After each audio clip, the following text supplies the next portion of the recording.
And we are live. So good morning, everyone, and welcome to this meeting of the Government Oversight Committee, and I will call it to order.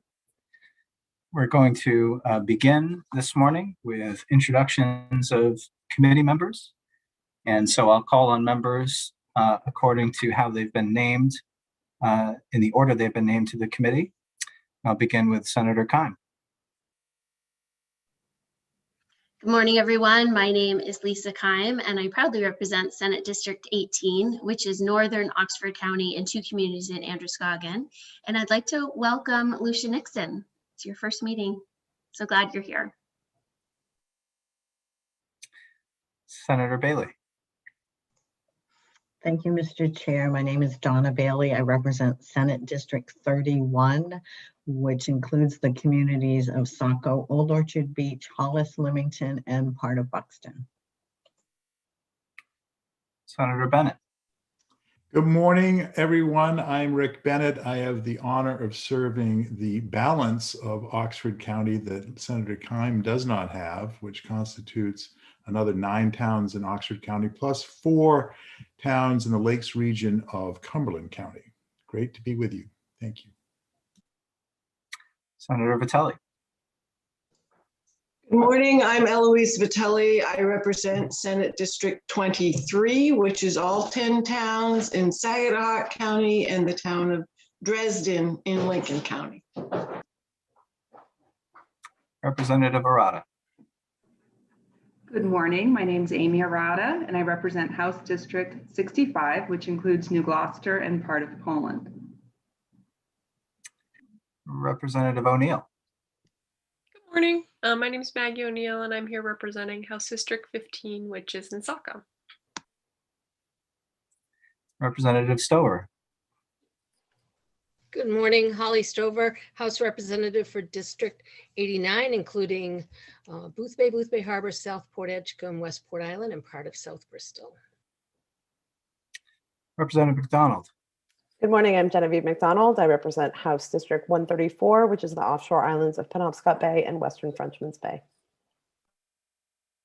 And you serve as the House co-chair. I do, thank you. And my name is Nate Libby. I proudly represent all of the people of Lewiston in the Maine Senate and serve as Senate co-chair. I'd now like to introduce some of the staff from OPEGA who support the work of the Government Oversight Committee. I'll begin by introducing Lucia Nixon. This is Lucia's first meeting as the new director of OPEGA. She has a long and impressive track record working for the legislature in various offices. Lucia, would you like to say a few words? Sure, thank you, Senator Libby, and it's great to be here with all of you for my first GOC meeting as the OPEGA director. I have had the fortune of working with some of you in my past work for OPLA, where I was served as committee staff for various committees between 2003 and 2010, and then again from 2016 until this last week. And I've also did have the privilege to work at OPEGA for 2 years during 2014 to 2016. So I'm glad to be back at OPEGA. I'm excited for this new role and look forward to working with all of you. Please don't hesitate to reach out to me at any time if you have questions or there's ways in which I can assist you in your work. Thank you. Thank you, Lucia. We're very excited to have you. I just would like to note that we conducted, I think, a pretty rigorous hiring process to find an OPEGA director. We had a subcommittee of this committee that included myself, Representative McDonald, Senator Keim, and Representative Dillingham. Lucia came out of that process as our unanimous consensus recommendation for hire, and we're very pleased to have you. So thank you. We're also joined today by Etta Connors, who serves as clerk for the GOC, in addition to other responsibilities at OPEGA. Hello, Etta. It's good to see you. And as well, we've got Amy Gagne, Matt Kruk, and Jennifer Henderson, analysts with OPEGA, who are joining us today. So good morning to you all. At this time, I just want to review some of the so-called housekeeping items for how our electronic virtual meeting of the Government Oversight Committee will be conducted. As folks are aware, this meeting is being broadcast live on the GOC's YouTube channel, and it's being recorded as well. Just as a reminder, the YouTube feed is turned on at the beginning of our meeting and will remain on for the duration of the meeting. If we take a break, the stream will continue. If you're on the Zoom platform and your camera and microphone are on, just remember that whatever you say or do will be seen or heard again, even during breaks. Please remember to mute your mic when you're not speaking. All of the materials that we have prepared and will be going over today, all of those materials have either been mailed to you or distributed electronically to members, and all of those materials as well have been posted on OPEGA's website at the start of this meeting. You can find that under GOC meetings section of the website. During today's meeting, the OPEGA director and assigned staff may be sharing documents with us on the screen. Today's meeting has a public comment period, so we're using Zoom webinar as our platform. And just as a reminder, the chair will recognize members or others to participate. There are a few ways you can grab our attention if you'd like to make a comment or ask a question. You can use the raise hand function, which is part of Zoom. You can also raise your physical hand or wave your hand to get our attention. You can also use the chat function if you'd like to get our attention as well. But just please remember that the chat function in Zoom should not be used for any substantive discussion or committee business, because the chat function is not available to the public who are watching. Please limit the use of chat to getting the attention of the chair, or if you are having technical issues and you need some assistance, you can drop a message into the chat and the OPEGA staff can be responsive to that and connect you with the IT department if that's what's needed. Let's see. A final reminder is that members must be able to be seen and heard by the chair for any vote that we're going to take, for that vote to be recorded.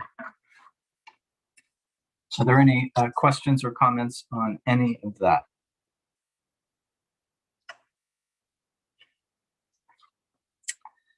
Seeing none.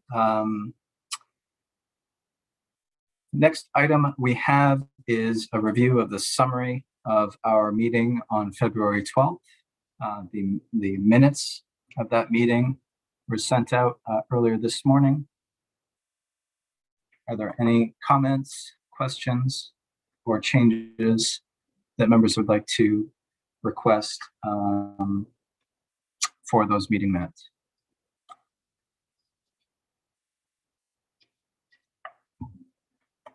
Seeing none, we'll move on.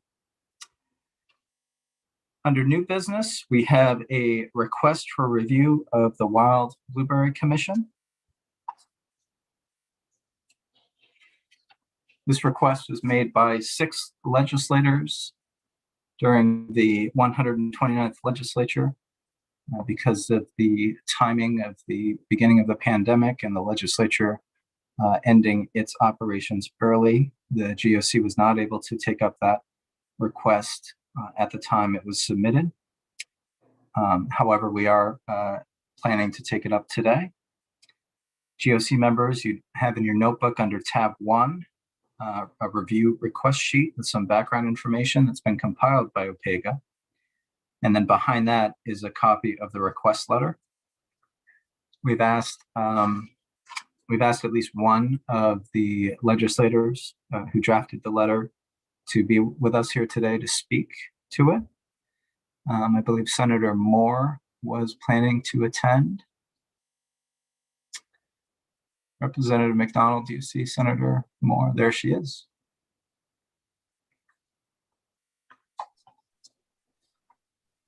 So good morning, Senator Moore. Welcome. Thank you, Senator Libby. I appreciate that. I We will are- just comment that I'm here at my little apartment and I have very unstable internet. So I will leave my video off in hopes that at least still participate somewhat in the meeting if there are questions. That sounds fine, Senator Moore. And thank you for being with us. We are in receipt of your letter. We've also received a letter from the Wild Blueberry Commission of Maine in response to this item being on our agenda.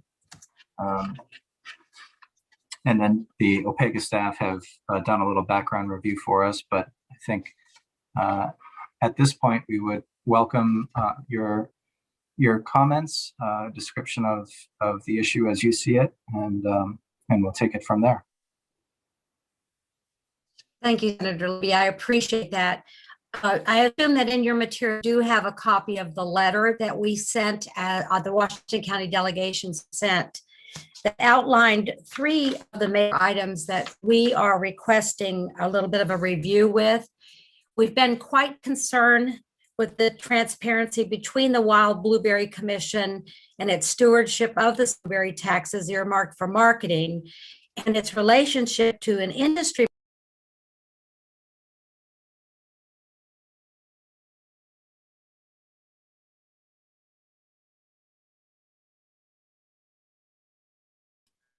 Sorry, I got knocked off.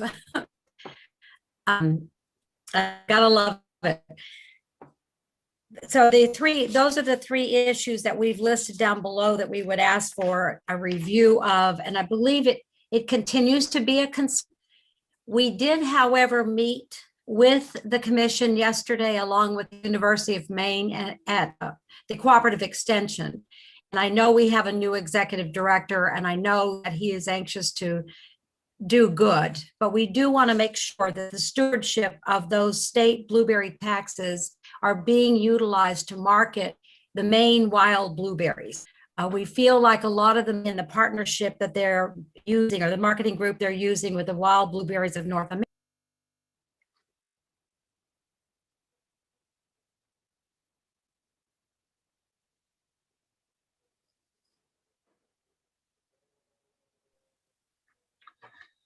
Senator Moore, I wonder if we Well- could pause your testimony and perhaps we could give you the telephone number to call in, Lucia or Opega staff. Would that be an option? Sure, we could get that information to her just a second, if that Okay. would be helpful. Yeah. And I think I have the phone number, so let me just go ahead and dial into the number. That would be great. Thank you. All right, I will do that. Thank you.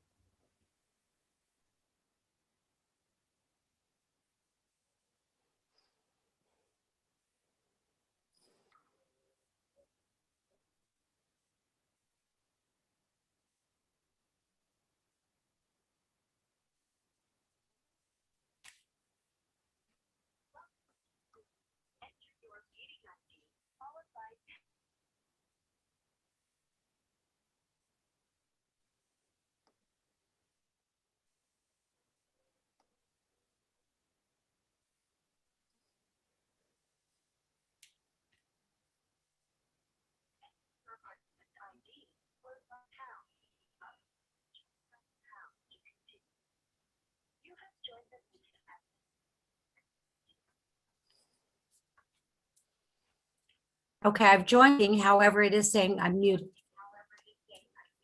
Are you 207952?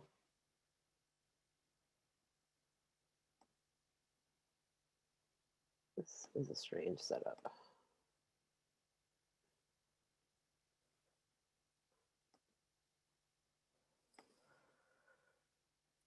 There, I think you're in. There we go. Thank you. All right, let me get off of the meeting. I just Okay. there we go. You should be good Yeah. to go. There we go. I apologize. I stayed over last night, so I didn't make it home, and the internet here in Augusta at my little cabin is not very stable. So I do apologize for that. Thank you, Senator. Would you mind starting from the beginning again? I think I missed a little bit of the beginning of your statement. Okay. No problem. You all, as I assume you all have copies of the letter that was sent by the Washington County delegation. And it began, we started talking with them back in February. And as Senator Libby mentioned, because of our short term that we had in the legislature, we never were able to have that taken up before you. What our major concern is and that this is what we are requesting to review, is of the Wild Blueberry Commission, which is established by statute, and its stewardship of the state blueberry taxes that are earmarked for marketing, as well as its relationship to an industry marketing group called the Wild Blueberries of North America. Our concern is that we're spending a lot of money, or the Wild Blueberry Commission is sending a lot of money to the Wild Blueberries of North America, and the advertising is not, the marketing is not being generated. There's not enough marketing being generated for Maine wild blueberries. And that is our concern. And there's not a lot of transparencies between the two operations as well. And so there is quite a bit of a concern about that and how they're handling the state blueberry tax revenues.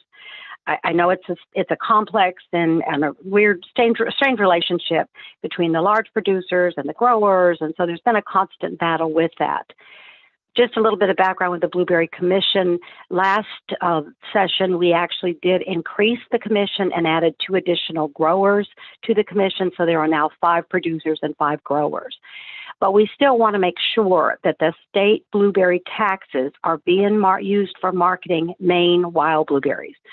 We face quite a bit of competition with the Canadian blueberry providers, and there was a recent inquiry that was going on. It was called the 201 inquiry, where they were looking at if there was some injury being caused by the Canadian importing of blueberries to the Maine blueberry growers and the producers, and they found no fault, which we found that a little strange, but regardless. Getting back to what our request is, however, we are asking that there be a review of the blueberry tax money, where it's going. We listed the 3 items in our letter. Yesterday, we did meet with the executive director and a staff member from the University of Maine Cooperative Extension. He is new. He is trying, I think, to clean things up. I did mention to him that we had brought this forth before the Oversight Committee for review. And I understand, I didn't know, Senator Libby, that they had made a response to it. I've not seen that to know what was said. But we still feel it is important that we have a review to make sure that the relationship between the industry, the commission, and that the Wild Blueberries of North America organization is transparent. How are they conducting their business?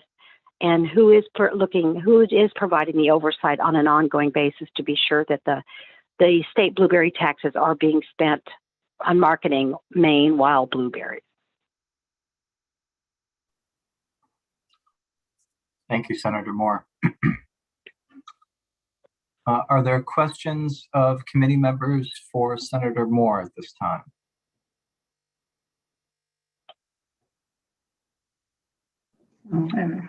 I see Senator Bennett and then Representative Arata. Thank you, Mr. Chairman. Senator Moore, thank you for your coming before us today. The letter has an important line in it, which is where is the blueberry tax money going? Is the WBC using WBANA to steer it back to themselves and not for marketing? Can you elaborate on that and what is driving that concern? I mean, that seems like a fairly laden charge, and I'm just curious as to whether you have anything to support the implications of that question. To go back to my notes, my understanding is, I want to say the amount is, let me see if I can find the actual amount. The commission is paying the Wabana, as that they refer to them, $900,000 a year. Let me think. No, we're paying $95,000. Excuse me. No, it's not. I'm not sure of the exact amount, but that has been the Wabana okay, here's my notes. The Wabana, I apologize because I'm reading some scribbly notes here. Wabana's income is $95,000, and that pays for the commission to doing the work, their work. Our commission, the Wild Blueberry Commission, actually pays Wabana for marketing $900,000 a year. And so that's what we're not able to get the accountability as to what they're spending that money on. You know, they claim that or what I understand, and some of this might be a little bit of a hearsay. I know that Greg Bridges and Courtney Hammond have been quite actively involved with both the Wild Blueberry Commission and then as well as Wabana. And every time they've asked, you know, what is your marketing plan? What are you doing? What's being done? They're kind of glossing over it. They're not saying a whole lot of it, and we're not seeing the marketing effort going forth for the wild blueberries here in Maine. Okay, thank you. Representative Arata. Thank you, Mr. Chair. Has the state auditor made a report about regarding the Wild Blueberry Commission? It seems like a lot of these questions could be answered by the state auditor's report. To my knowledge, there has not been an audit done and an audit report. Okay, thank you.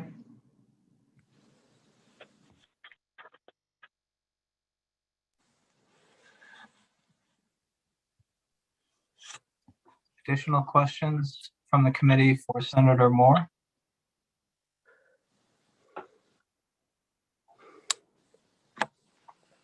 Representative O'Neill. Thank you, Mr. Chair. I'm sorry, I lost internet as well, so now I'm on my phone. So, Senator Moore, I apologize, I missed the end of your testimony, but I had some questions about, I'm curious, given, I did hear you mention the change to the commission to add the 2 additional growers, and I was curious to hear your feedback as to what has shifted over the past year. I think they came on in the fall, correct? No, actually, the growers themselves, the 2 growers, did not actually come on until January of this year. Okay, so incredibly. And then a lot of it was due to the pandemic, you know, and not meeting and all of that, what was happening. But so the 2 growers really came on board. I believe January was their first meeting, maybe December or January. It's just been recent that they came on board. Okay, so we don't have a lot of time to measure, you know, what differences we have with their participation. No, we really don't, Representative O'Neill. Of course, our concern is where the monies are being spent as far as the marketing goes and the relationship with the Wild Blueberries of North America organization. Are you able to articulate those concerns as to what could be done differently, or do you have growers or producers that have done that or that are here today? None of the growers or producers were invited today. I understood that would be maybe in future work sessions that they would be able to participate. They probably are listening to it on YouTube. What my understanding is that right now the commission is paying the Wild Blueberries of North America $900,000 a year for marketing. When they've come back and asked to take a look at their marketing plan, they've been very loosey-goosey about it. They've been very quiet about it, and they've never really given them an accountability of how that monies are being spent. And right now, we feel, or they feel, I should say, that a lot of that marketing effort is being spent on Canadian blueberries rather than Maine wild blueberries. And when we look at the blueberry market, right now, Maine is 25% of the providers, and Canada is up to 75%.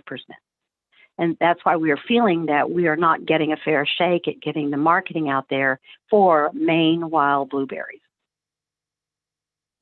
I completely understand that if it's being spent on wild blueberries in general and given the share that that's what it, could feel and look like, and would like to have that conversation about how it could be done better. And I want to offer as well that ag could use its oversight function to have that conversation too about how to do that better. Thank you. That would be great. Yeah. And I think my other question is, what would you like to see for more transparency? I saw that was part of the request, is maybe making some suggestions and getting OPEGA's help and how to do that. But do you have ideas going in about what transparency would look like? Well, I'll be honest with you, I really do not, because this is not my expertise field. I wish I was a blueberry grower, but I do know that I think the frustration that I hear from our blueberry growers and our producers is that they don't feel like there's enough marketing out there. They don't feel like they are getting, in a sense, their money's worth. They're all paying their blueberry taxes like they have to. Of course, the market is low right now. They've not been paid very high. And so I think in their minds, by the transparency, is really having some sort of a strong plan from the wild blueberries of North America. If they're going to use that company to be the marketing person or the marketing tool for the wild blueberries of Maine, then they feel like they should have either a say in the marketing plan or have some idea of what is going on with the marketing plan. And they're not getting that today. Thank you. That's helpful.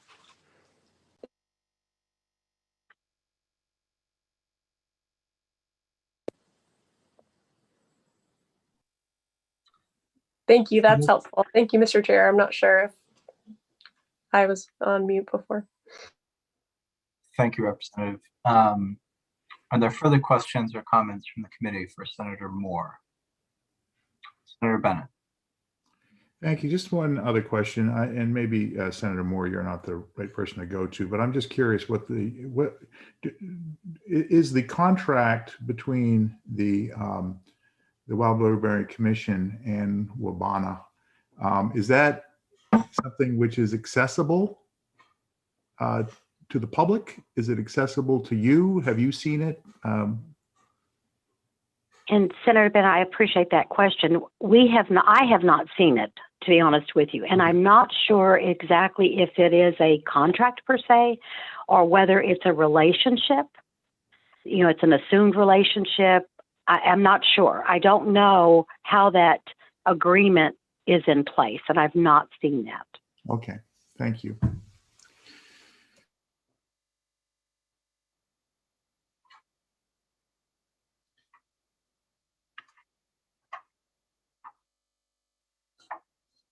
Further questions from the committee?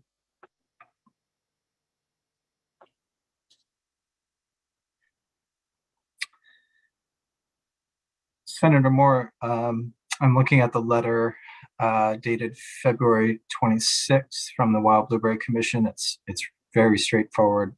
There's not a lot of substance here. However, the executive director, Eric Venturini, noted that in April of 2020, the Wild Blueberry Commission submitted a detailed program evaluation report to the chairs of the Ag Committee.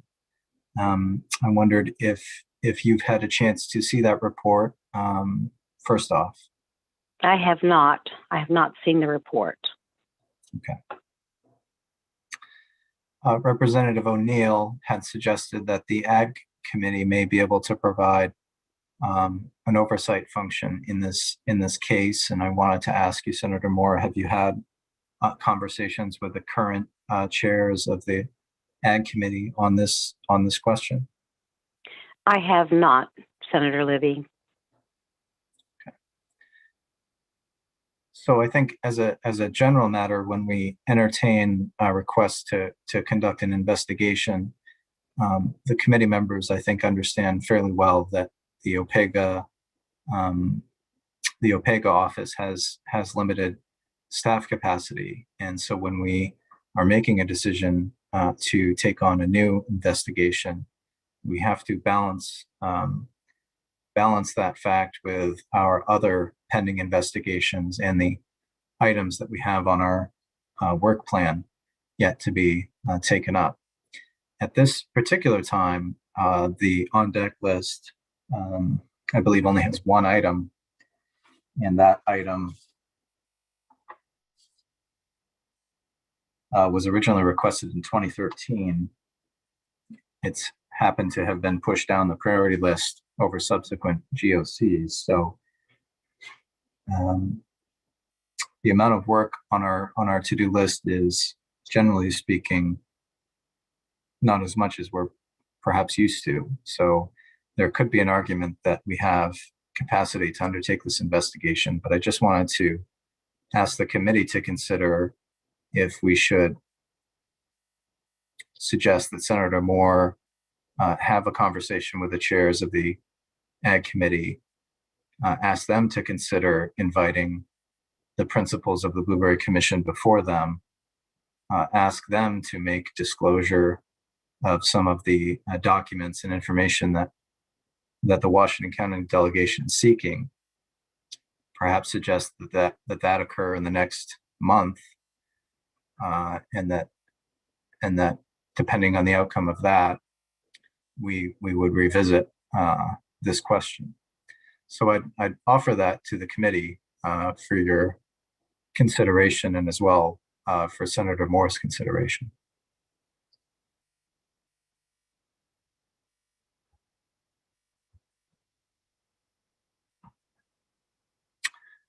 I see Representative McDonald has her hand raised. Thank you, Senator. I would be in agreement with that. I don't want to dismiss this completely and let it go from our committee, but I would like to see if there is a oversight review capability through Ag. I think that would be the appropriate location for it. So I would echo your sentiments to request that Senator Moore go and meet with Ag requests. I'd like to see the program evaluation document. It sounds like that could be helpful.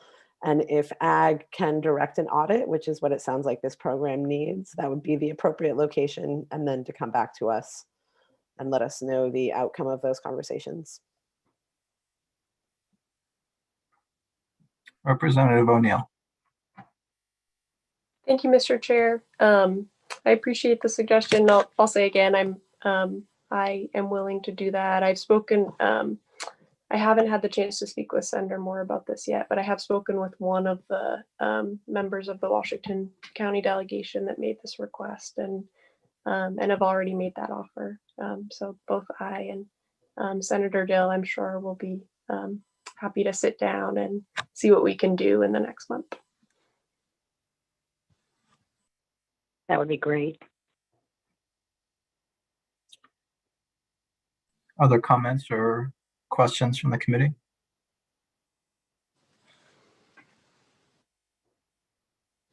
I agree.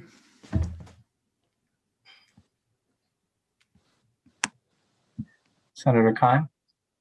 Yeah, I agree also, as long as, and it sounds like Senator Moore, just to confirm, also agrees with that method of moving forward. I am willing to do whatever it takes so that we can find out what's going on. I think that's going to be the most important part of it. Great, thank you.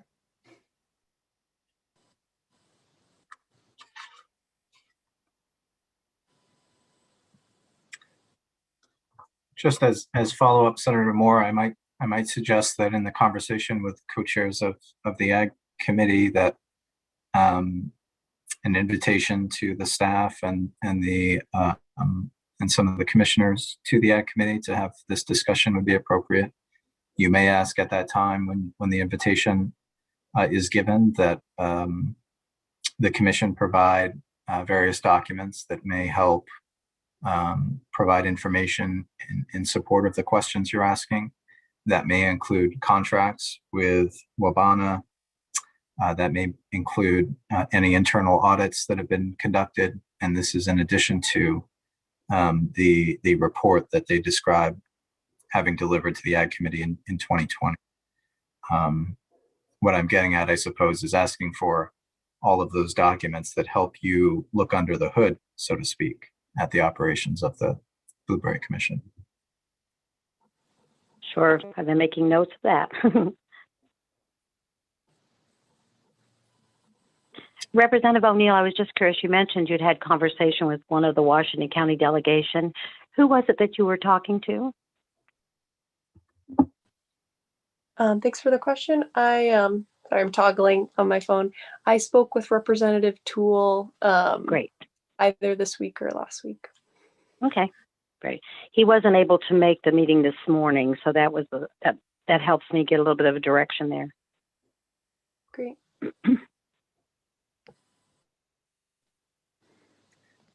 And Senator Moore, for your benefit, I don't think we're closing the door on the potential for directing OPEGA to conduct an initial review. However, in the next month, if this work can generate some information that's useful in answering your questions, that could either support OPEGA doing an investigation or sort of a natural conclusion of this effort without needing to engage the OPEGA staff resources. So I think in either scenario, this interim step will be useful for all of us. Great. Sounds good, Senator Libby. Are there further comments or questions on this subject? Representative Miller. Thank you, Mr. Chair. I'm wondering if the request that Senator Moore and the other members of the delegation meet with the Ag Committee should be put in writing from the GOC so that the committee is alerted to our objectives and reasoning behind it, and maybe make that transmission a little bit more formal. Mm. That's a great suggestion, Representative Millett. And I saw Lucia nodding her head favorably. I think she's been able to capture, I think, the substance of this discussion and can help us in drafting that letter that we can transmit to the chairs. Yes, That would be very, very, very helpful. Thank you. I was just nodding that I can do that if you wish. That would be helpful to our process as well. Thank you. Senator Bennett. Thank you. I'm new to this committee and I appreciate it. So I'm on a learning curve here. So I'm just curious as to what is the posture of this issue now? I didn't hear a question put, so there's nothing really to table. Will it just, by the nature of our process, will it just be sitting there for us to take up at our next meeting as an unfinished item, or how does that work? That's a great question, Senator. I think an appropriate action for us to take once the discussion is concluded this morning would be for a motion to table this matter so that it's carried forward into the unfinished business section of our agenda. I think when it comes to transmitting the letter that we've described, I don't know that we need a motion for that. I believe the chairs have the ability to transmit letters, and we have sort of the trust of the committee members to represent the discussion accurately and convey that message. That's my understanding of how we've done things in the past. And if I've missed anything, please, anyone, feel free to correct me or make a comment. Lucia, is that a fair representation? Yes, I think so. I think it would be perfectly appropriate to table this to a later date, and in the meantime, direct a letter to be sent, and staff will assist with that letter.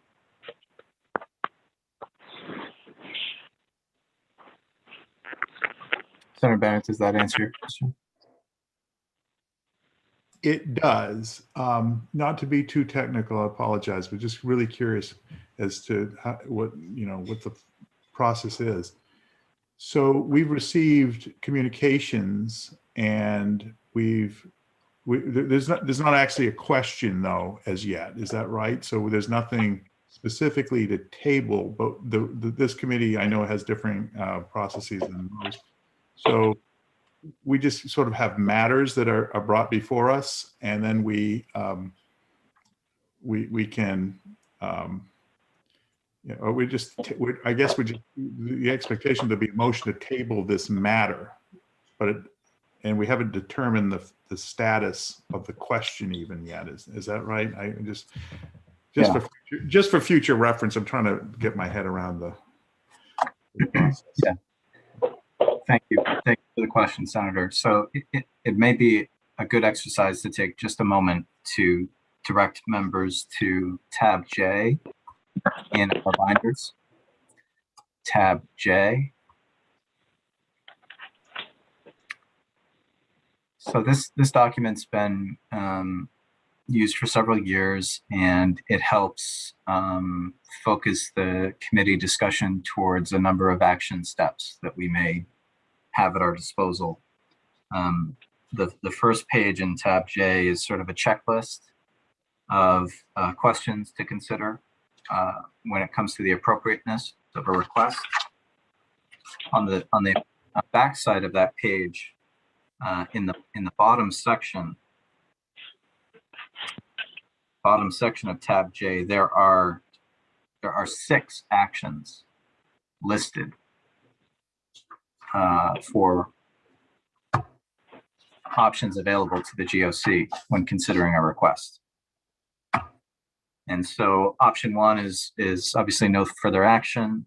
Option 2 is referring to another entity, and so on and so forth. And, I don't know that we are making a formal referral to the Ag Committee to conduct an investigation. I think it's more informal than that, where we are asking if they would, invite the interested parties, ask them for disclosure of documents and that sort of thing.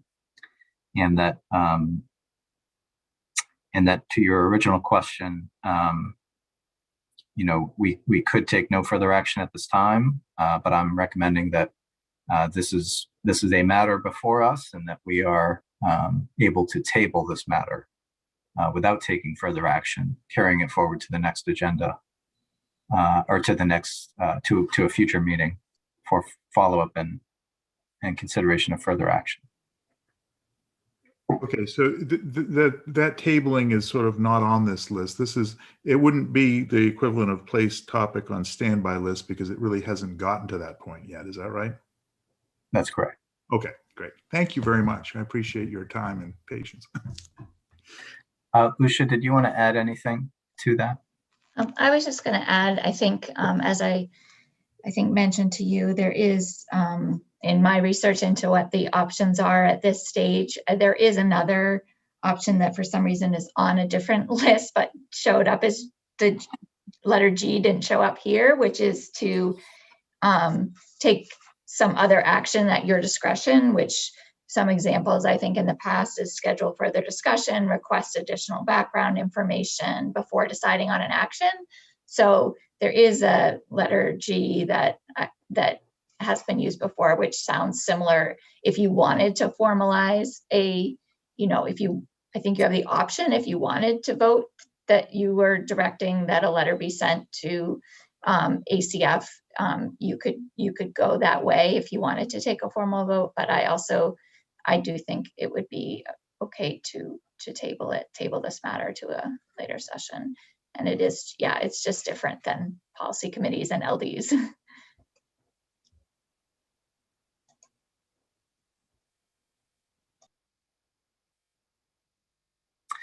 Further questions or comments on this matter? Representative O'Neill. Thank you, Mr. Chair. I think my question before we wrap this up is, would it be possible to work with Senator Moore in gathering a bit more info before sending this request over to ACF, just so that we have some just so we have clarity about what's best to request from Wabana, from the commission. I think that would be helpful to, just put a little bit of time into that. I heard you articulate that there was some ability to research or get background information. I don't know how what that request would look like, but that would be helpful to our process. Representative O'Neill, I think we can we can work together offline in drafting that letter to the chairs of ACF. We're happy to work with Senator Moore and yourself as well. I apologize. I did not know you were House co-chair of ACF. I had to look it up here. So I'm not sure if the other committee members know that the House co-chair of ACF is Representative O'Neill, but certainly having you on this committee and as a part of this project is going to be useful, and we can certainly help facilitate the development of questions and scope and that sort of thing for your process. Thank you.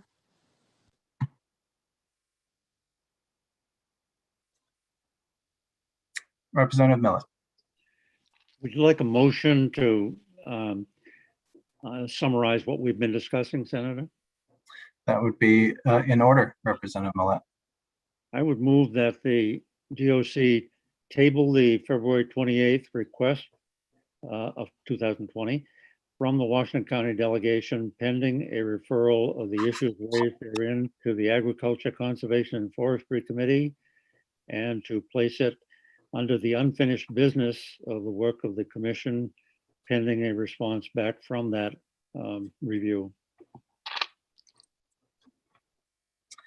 Thank you, Representative Millet. Second. Is there a second? Representative Barata? Is there further discussion on the motion?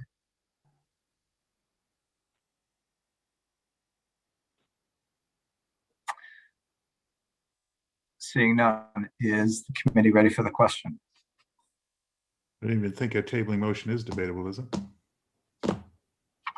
Thank you, Representative Bennett. It was a late night last night. I'm still getting my coffee going. There is no discussion in order on the motion, and I'll ask Etta to call the roll. A, Senator Libby? Yes. Yes. Senator Bailey? Yes. Yes. Senator Vitelli? Yes. Yes. Senator Keim? Yes. Yes. Senator Timberlake? Absent. Senator Bennett? Yes. Yes. Representative McDonald? Yes. Yes. Representative O'Neill? Yes. Yes. Representative Stover? Yes. Yes. Representative Dillingham? Absent. Representative Millet? Yes. Yes. Representative Arada? Yes. Yes.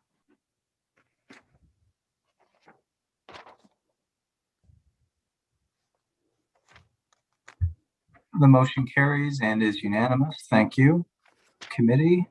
Senator Moore, thank you for your presentation this morning, and we look forward to working with you on this project together. Yes, thank you very much. I really appreciate it.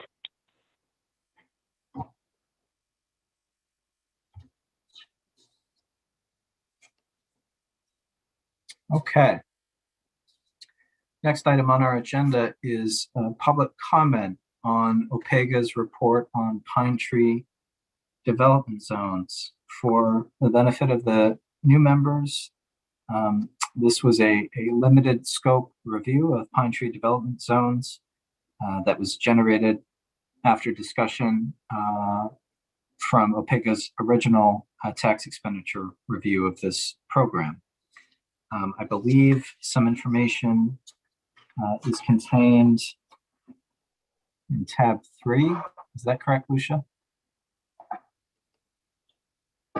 Yes, sorry, I was muted, but yes, it's tab 3. There is some information at tab 3 regarding the limited scope review. It's very simple. The committee GOC was also provided in prior emails, was provided information regarding provided the report and the presentation that was delivered to the 129th GOC in November. So just kind of catching this at a time where the presentation was made to the 129th in November 2020, wanting to get the information since it was completed, get it transmitted and available to legislators and the public at that time. And you're revisiting it now and taking public comment on the report. After you take public comment, staff will provide a quick recap of summary of the report, questions and findings, and the discussion of the November 20th meeting, to hopefully get everyone up to speed and at a good point to just start your work session. Thank you, Lucia.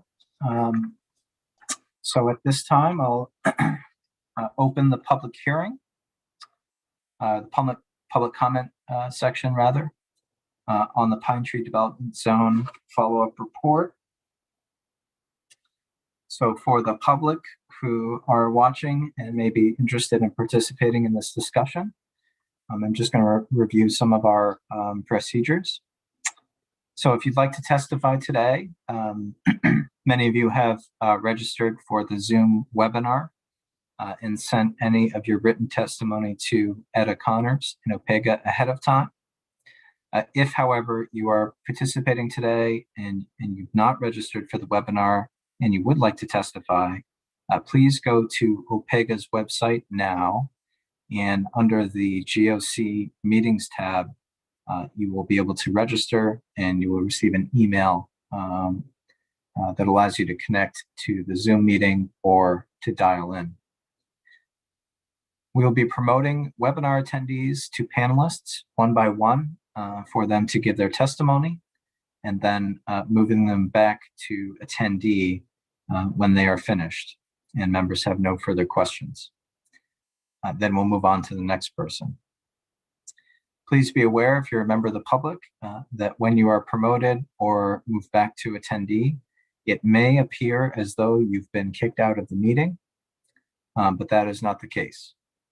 This is just the Zoom program reassigning you from being a panelist to an attendee. For the folks who've signed up ahead of time, I have a list of those individuals. And so I'm going to identify the first 3 people on that list so you can be prepared for your turn. And as we near the end of those 3 speakers, I'll read the name of the next group and so on. And we'll proceed in that manner. After we've heard from all of the individuals who have signed up to give testimony, I'll then ask if there are any folks who did not register ahead of time who would like to speak. At that time, please use the raise hand function if your name has not been called. It'd be greatly appreciated if, when you're offering testimony, that you exit the Zoom meeting when you're done, and you can watch the rest of the meeting on the GOC's YouTube channel.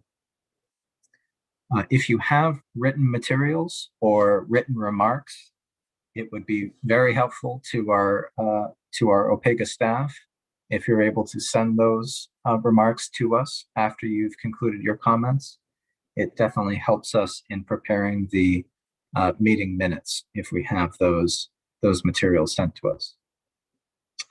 If you need to exit the meeting before being called upon to testify, please be aware that you can submit written testimony at any time by emailing that to Etta Connors in Opega. And again, just to bring us back to the beginning, the purpose of this part of the GOC meeting is to receive comment from the public on the Pine Tree Development Zone's limited scope review. So with that, we will begin taking testimony. The individuals who have signed up to give testimony, I'll list the first 3. Phoenix McLaughlin, followed by Kate Foy, and then Daniel D'Alessandro. So we will begin with Phoenix, who has joined us. Good morning. Good morning. Yeah, thank you very much. So Senator Libby, Representative McDonald, and members of the Committee on Government and Oversight, my name is Phoenix McLaughlin, and I'm the Tax Incentive Policy Manager for the Department of Economic and Community Development. And I'm here today to speak about the Pine Tree Development Zone program. So my primary role is managing the Pine Tree Development Zone and employment tax increment financing programs for the department. This position requires a great deal of familiarity with the ins and outs of these programs. And so I explain the details of the program to businesses, manage the application and certification process, and help businesses through the annual reporting process and review their submissions. So with this perspective, there are a few points I want to offer the committee today as you discuss the Pine Tree Zone program. First, Pine Tree Zones are one of the state's foremost business development tools. When a business connects to DECD to figure out how their investment plans could work in Maine, Pine Tree Zones almost always tops the list of programs the department discusses with them if they fit the criteria. Whether a major wood products manufacturer is comparing multiple states to make their next investments, or a local business is looking for ways to grow their steel fabrication shop, Pine Tree Zones is the best package Maine has to offer. It is the largest tool the state has for incentivizing business starts and expansions in Maine, and it forms a key part of the department's attraction efforts. The state does not have another comparable program quite like Pine Tree Zones. Second, I want to offer my support for many of the points covered in OPEGA's recent report on Pine Tree Zones.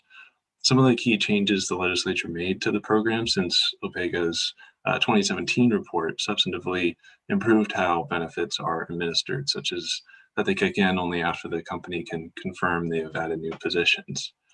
OPEGA's points about how the program could be improved are also on target, namely that it would benefit from clearer data collection and analysis, although there are some inherent limitations on what information can actually be gathered and evaluated with the current program design. The office is also right that the Pine Tree Zone program matches up broadly with the top line goals of the strategic plan, but we've not yet linked it to the specific action items the plan recommends. So lastly, because the program is important to the state, but can still be improved and better incorporated into the economic development strategy, we are working to review Pine Tree Zones ourselves to identify the best path forward for the policy. A lot of the department's longer term policy work was delayed with the onset of the pandemic, and that included a full review of the Pine Tree Development Zone program. Now we have the chance to dive deeper into incentive policy. We want to be sure our incentive programs are cohesive with the economic development strategy, reflect current research and the best practices for development incentives, and are responsive to the national economic landscape as we hopefully approach the end of the pandemic. So engaging with all the right people and organizations to ensure a thorough review of Pine Tree Zones will take time, but will ultimately lead to the best policy outcome. So the Pine Tree Development Zone program is an important tool the state has to support business growth in Maine. And we appreciate the continued work of OPEGA and this committee to analyze and improve the program. And we hope to build on this conversation in the coming months. So thank you for your time, and I am happy to answer any questions.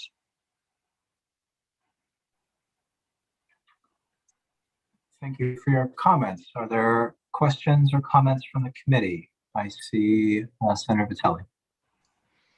Thank you, Senator Libby. Thank you, Mr. McLaughlin, for being here today and for your testimony. I'm a new member of this committee. I've got some familiarity with this program. My question has to do with whether you can provide a little bit more insight on what the limitations are around the data collection. Having spent some time in my previous life looking at data and evaluations and program accountability, I know that data can be an issue, but I'm just curious, can you be a little bit more specific about what those limitations might be?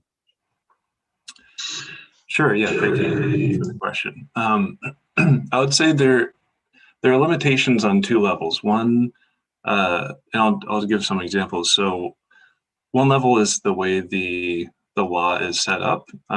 So one of the major benefits is a sales tax exemption for businesses. And the way that functions is that once they've added the jobs, they can get a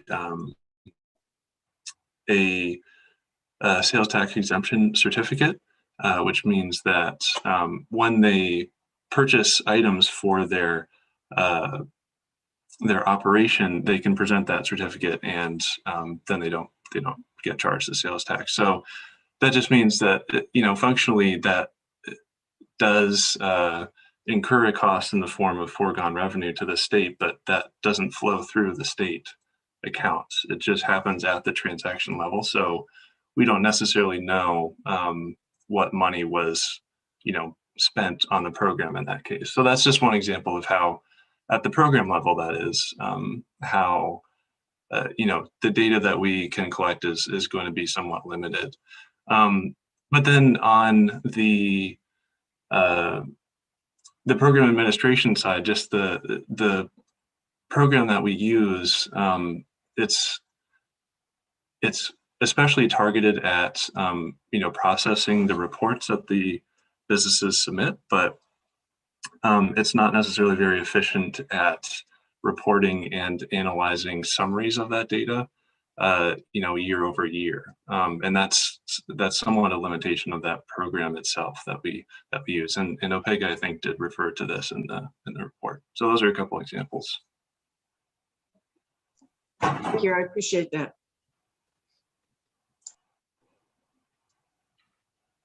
Further questions or comments for Mr. McLaughlin? Sorry, I was just going to add something to Phoenix's question, if that is okay. Seeing none, I have one question.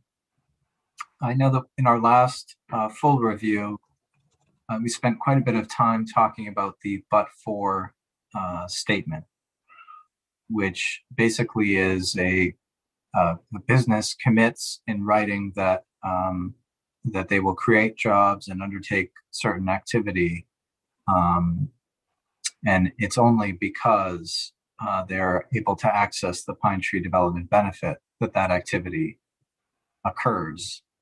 A few years ago, it was a simple form that was filled out and completed by the principal of the business, and committee members at that time felt that was not necessarily an effective tool for ensuring that these tax benefits flow to businesses that really need them and will use the tax benefit to hire more folks and engage in certain activities.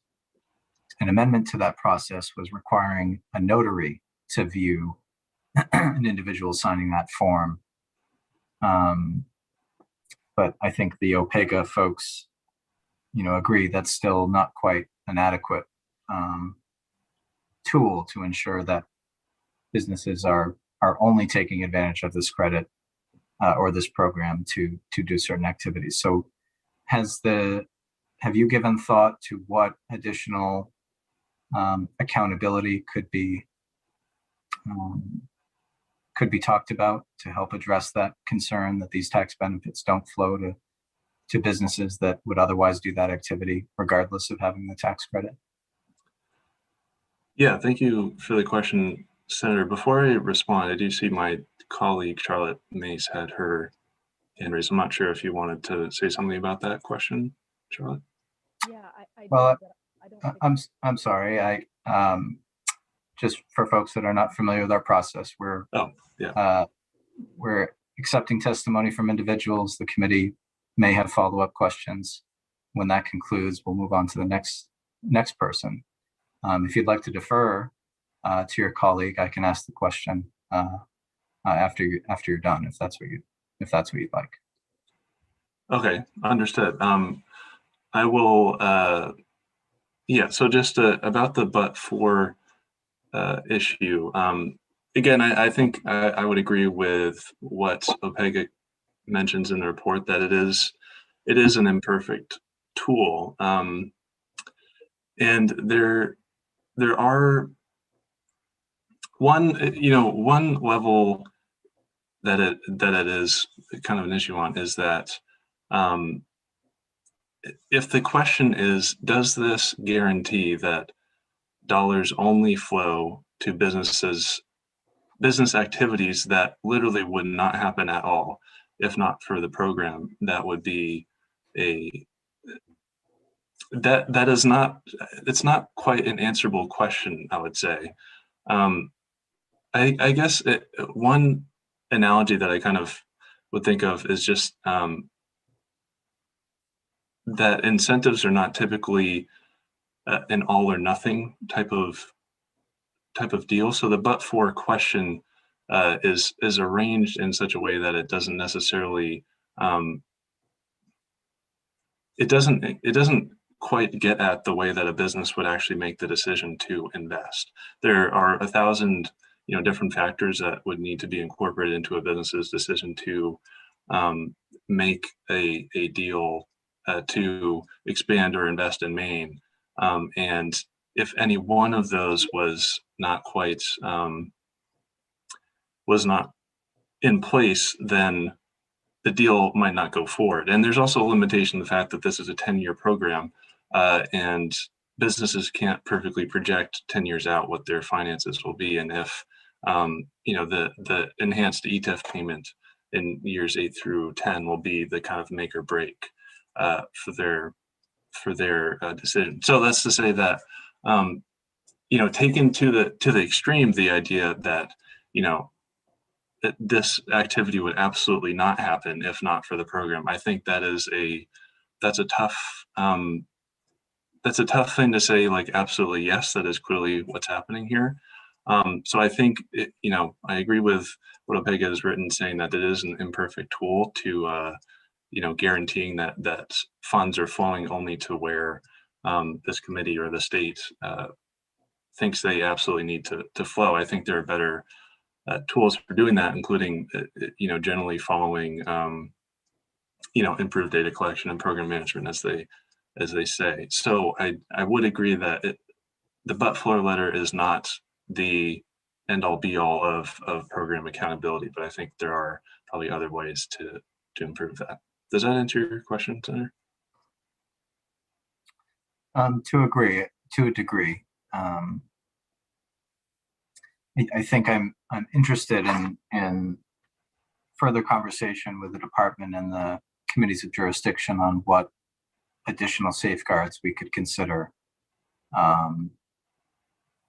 moving forward. But appreciate your answer to my question. Further comments or questions from the committee? Senator Bennett.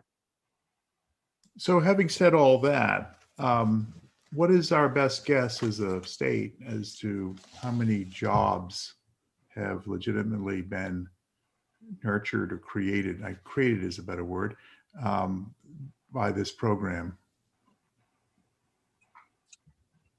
Thank you for the question, Senator. I do not have the number on hand of the total number of jobs over the years, but based on the self-reported numbers in 2019 from participating businesses, there were about 7,250 jobs that were eligible under the Pine Tree Zone program from the participating companies.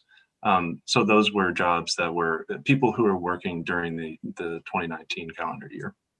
Those are jobs not necessarily created, but they were maybe saved, or but for the Pine Tree Zone, they may have gone away, et cetera. Yeah, typically they are new jobs created. In some cases, they will be retained jobs, but usually it's new. Okay, thank you. Yeah. Further questions?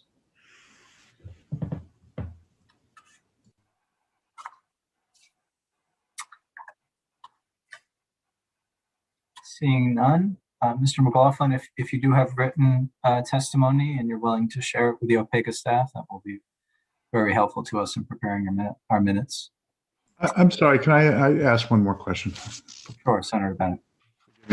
I was just flipping through here because I thought I'd saw the number, but it's not in this report that was recently sent, maybe in the other one. What does the program cost per year?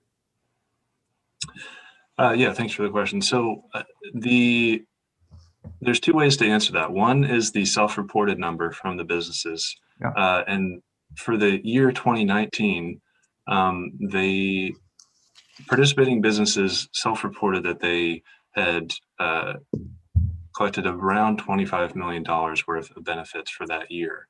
However, that is, I do need to say that is quite a bit different than how MRS, Maine Revenue Services, calculates the estimated cost of the program, where if you tally up in their tax expenditures report the estimated cost of the program for their estimate for fiscal year 2021 was closer to $10 to $12 million.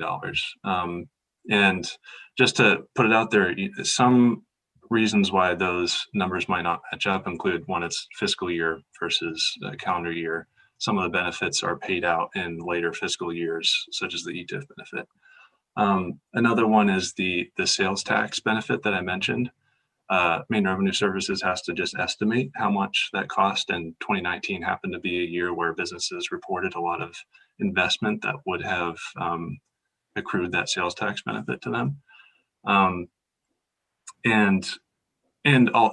It's also self-reported, so it is reliant on that larger number I gave you is reliant on businesses self-reporting the correct number. So yeah, you're welcome.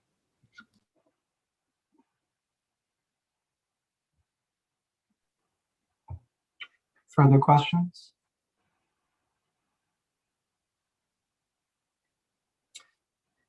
Seeing none, thank you. The next person on my list is Kate Foy. However, Charlotte Mace is on. Are you standing in for Kate this morning, Ms. Mace? Yes, I am. She's not able to be in this meeting today. Okay, so welcome. The testimony that we have was Phoenix's, and he already gave it. So just want to say that. Okay, thank you. Questions or comments for Ms. Mace?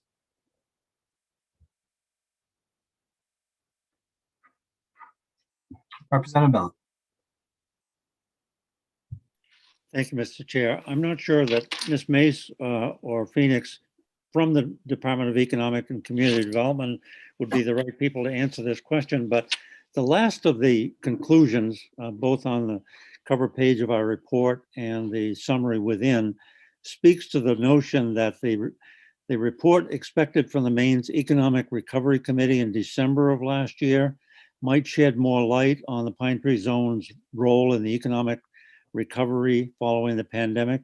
I wondered if the department had analyzed that final report and had any comments to make regarding how it fits within the post-pandemic era and maybe in relation to the 10-year economic development strategy plan. Thank you, Representative. I certainly would be willing to take a stab at answering that. Phoenix had mentioned that we are slightly delayed in our review of Pine Tree Development Zone and related incentives like ETIF, in part because of the pandemic. But also, if you remember, we introduced a 10-year economic development plan in December of 2019, and we were just getting to the point where we were implementing the work from that when the pandemic hit. And so then we switched to the Economic Recovery Committee. And so now we're in the process of streamlining the recommendations from the ERC with the 10-year economic plan. So I would say that absolutely that is going to impact what we're doing. And I will also just note that one thing that we're finding from the pandemic is some of the incentives now, economic developments and incentives that you'll see nationally are really focused on the worker, because we've seen such a shift in the way work is happening. So we are taking all of these things into account, and it's definitely still in process. Thank you for your question. Thank you for your response.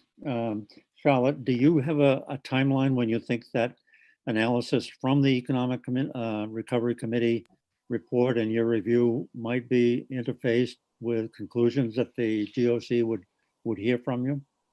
Yes, thank you. That's a great question. I think we're working very actively on it now. DECD has established a working group that Commissioner Johnson has convened to sort of think about incentives and make sure that this is all sort of streamlined with what we want and what we want for economic recovery. So I would say in the very coming months, meaning now and in the next few months, is when we're working on that. And we certainly welcome additional input.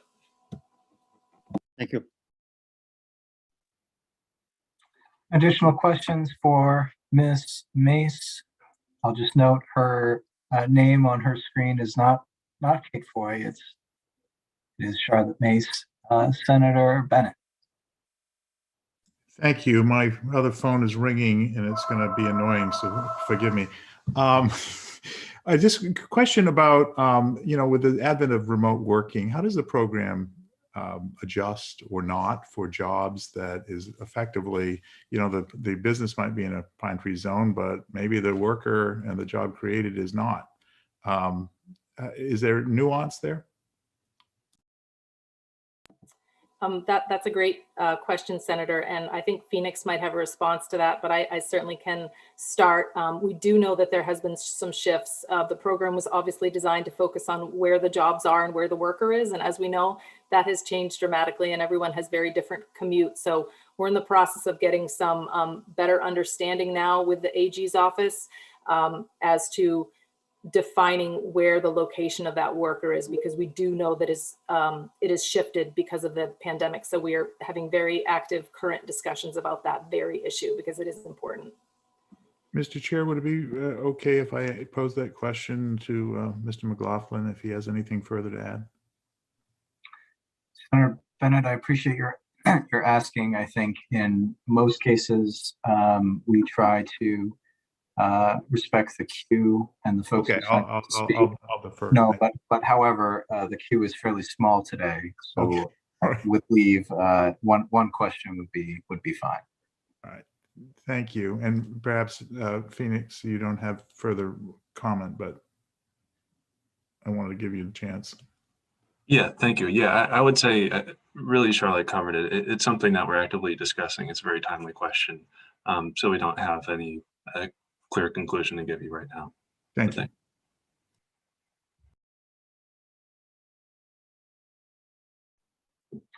Further questions for Ms. Mace?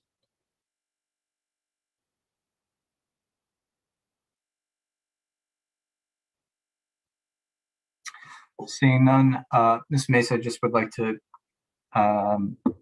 pose my question earlier to you. Would DECD consider working with us and the policy committees on addressing the lack of a strong but-for provision as part of accountability for this program? Thank you, Senator. That's a great question. Do you think you could just word it again so that I understand exactly what you're asking? Thank you. Sure.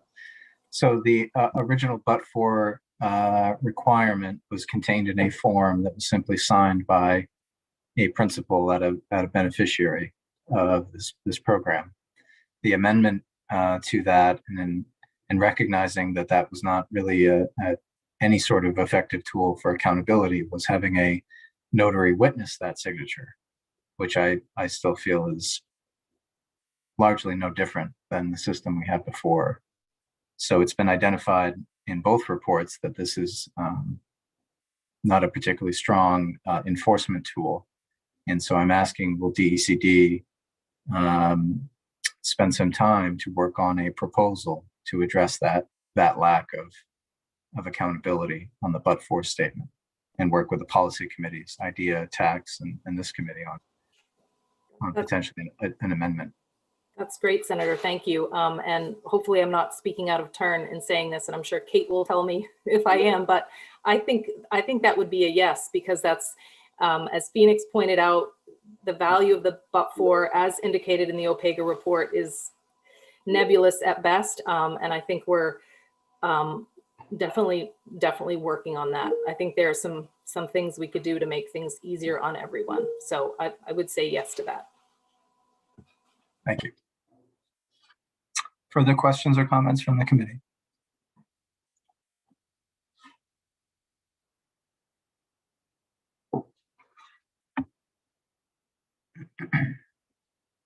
Seeing none, thank you, Ms. Mace. Next person on my list is Daniel D'Alessandro, and then following Mr. D'Alessandro, we have Kenneth Capron. Sorry if I mispronounce your name once again. Kenneth Capron, and then Linda Caprera after that. Good morning, Mr. D'Alessandro. Thank you. Senator Libby, Representative McDonald, and members of the Government Oversight Committee. Good morning. My name is Daniel D'Alessandro. I'm an attorney in the Office of Tax Policy, and I'm here on behalf of Michael Allen, the Associate Commissioner of Tax Policy at DAF. He couldn't make it today. I'm here today at the request of the administration to provide comment on the Pine Tree Development Zone report released by OPEGA. We have two principal comments on the report. First, the report discusses proactive program management, but does not specify what additional duties or roles OPEGA is recommending the program managers perform. We would be happy to participate in discussions with OPEGA, this committee, and the Taxation Committee regarding potential improvements in the area. Second, the report discusses data collection and ongoing real-time monitoring. A little background may be useful on this point. Maine Revenue Services currently administers and collects information across 48 different tax types. This information is generally limited to what MRS needs for tax administration purposes and is usually protected confidential tax information. The protection of confidential tax information is crucial. The state's tax system could not function without taxpayer confidence that the information they are required to provide to Maine Revenue Services will be limited in scope and will remain confidential. That doesn't mean that MRS can't collect non-confidential information or information for non-tax administration purposes, but it does mean that our focus, computer systems, and procedures are all developed around those primary goals of protecting the information and only collecting the needed information. In addition to the state administrative side of data collection, when considering whether new or different data is needed to monitor the program, we think it is important to take into account the compliance costs and burdens of the additional reporting requirements on program participants and work to minimize those to the extent practicable. Finally, I would like to invite a discussion at some future point on the general tax expenditure review process, including the selection and timing of reviews to maximize the policy review benefits of OPEGA's reports to the state, and if possible, to streamline the process. I'd be happy to respond to any questions you have now. Thank you, Mr. D'Alessandro. And if you do have written remarks you'd be willing to share with the OPEGA staff, that would be very helpful in our drafting of the minutes. Are there questions of Mr. D'Alessandro from the committee?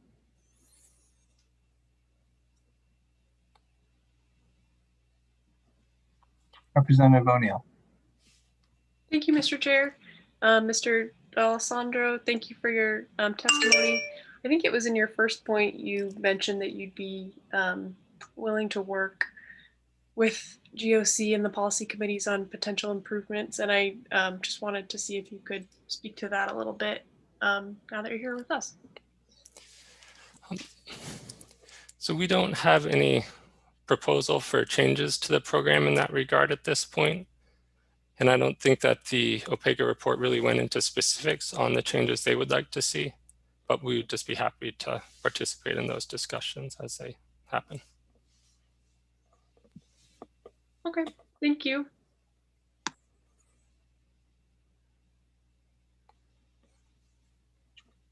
The questions of Mr. D'Alessandro.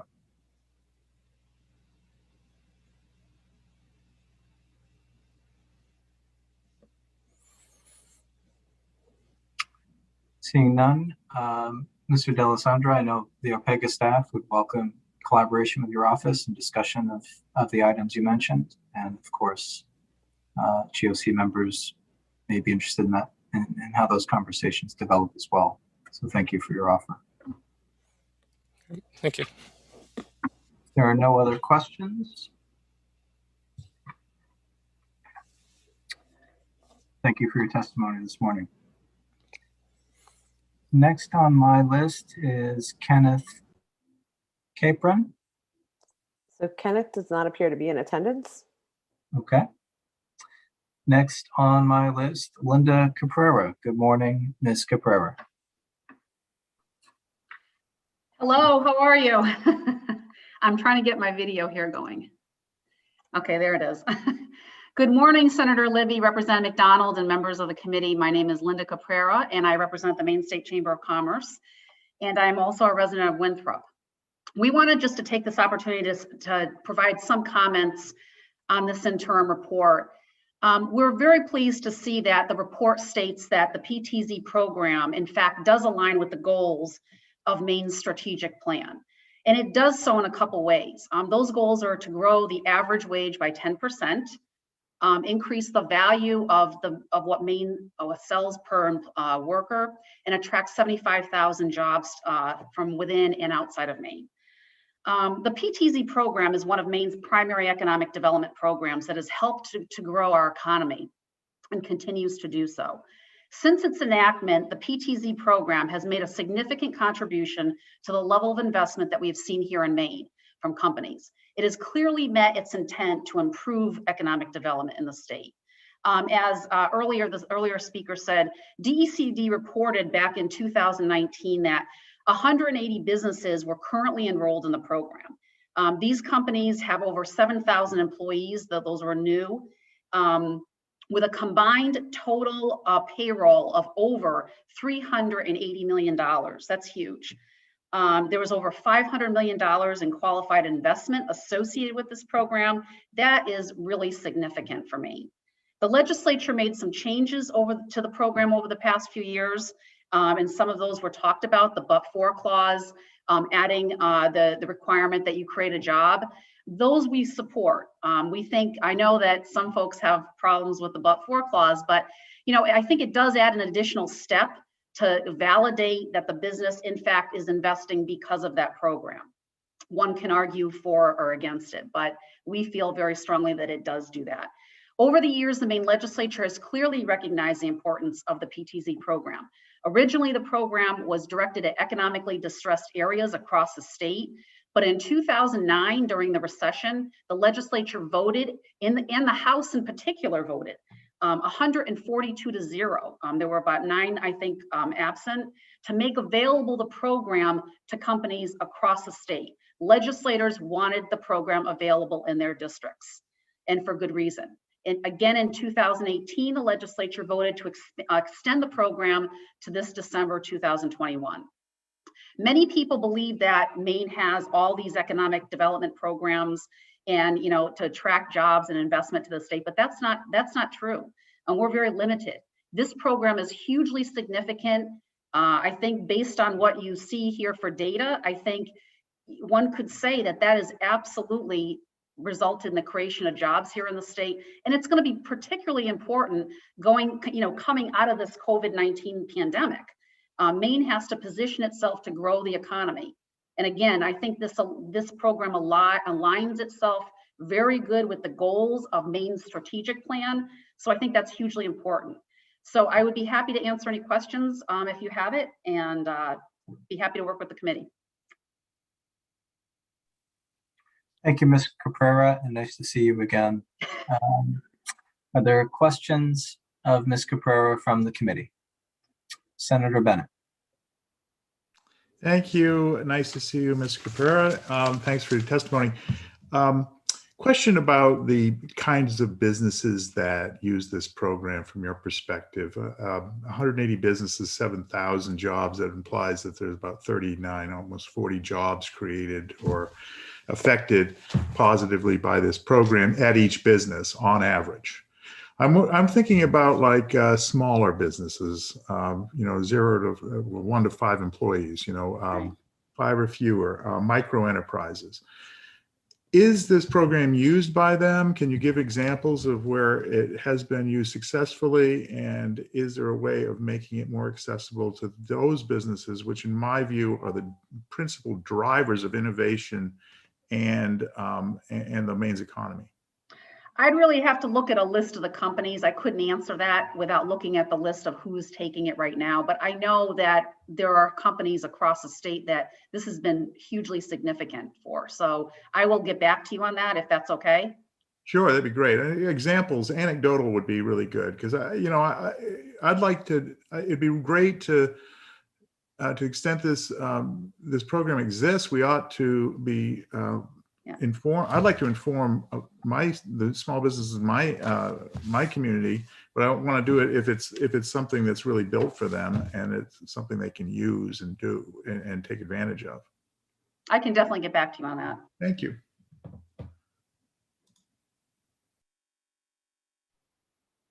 Further questions for Ms. Caprara?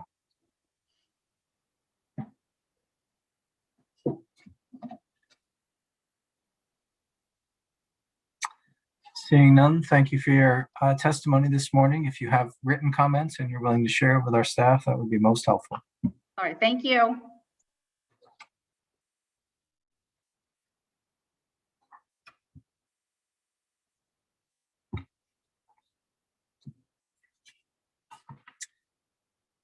Are there any other people wishing to testify whose names have not been called yet? If so, please use the raise your hand function.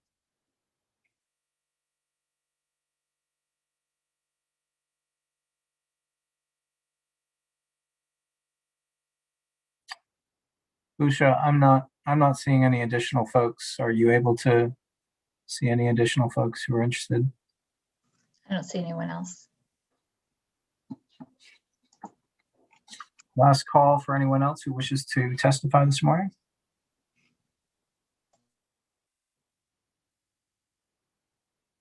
Seeing none, I will close the public comment period and the committee will now move into a work session on this item.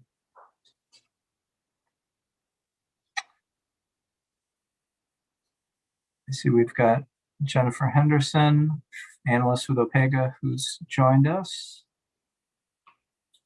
So again, for the committee, this is the opportunity for us to have committee level discussion on the limited scope review, any of the information we've heard during the public comment period, and discussion of what our next steps may be with this project.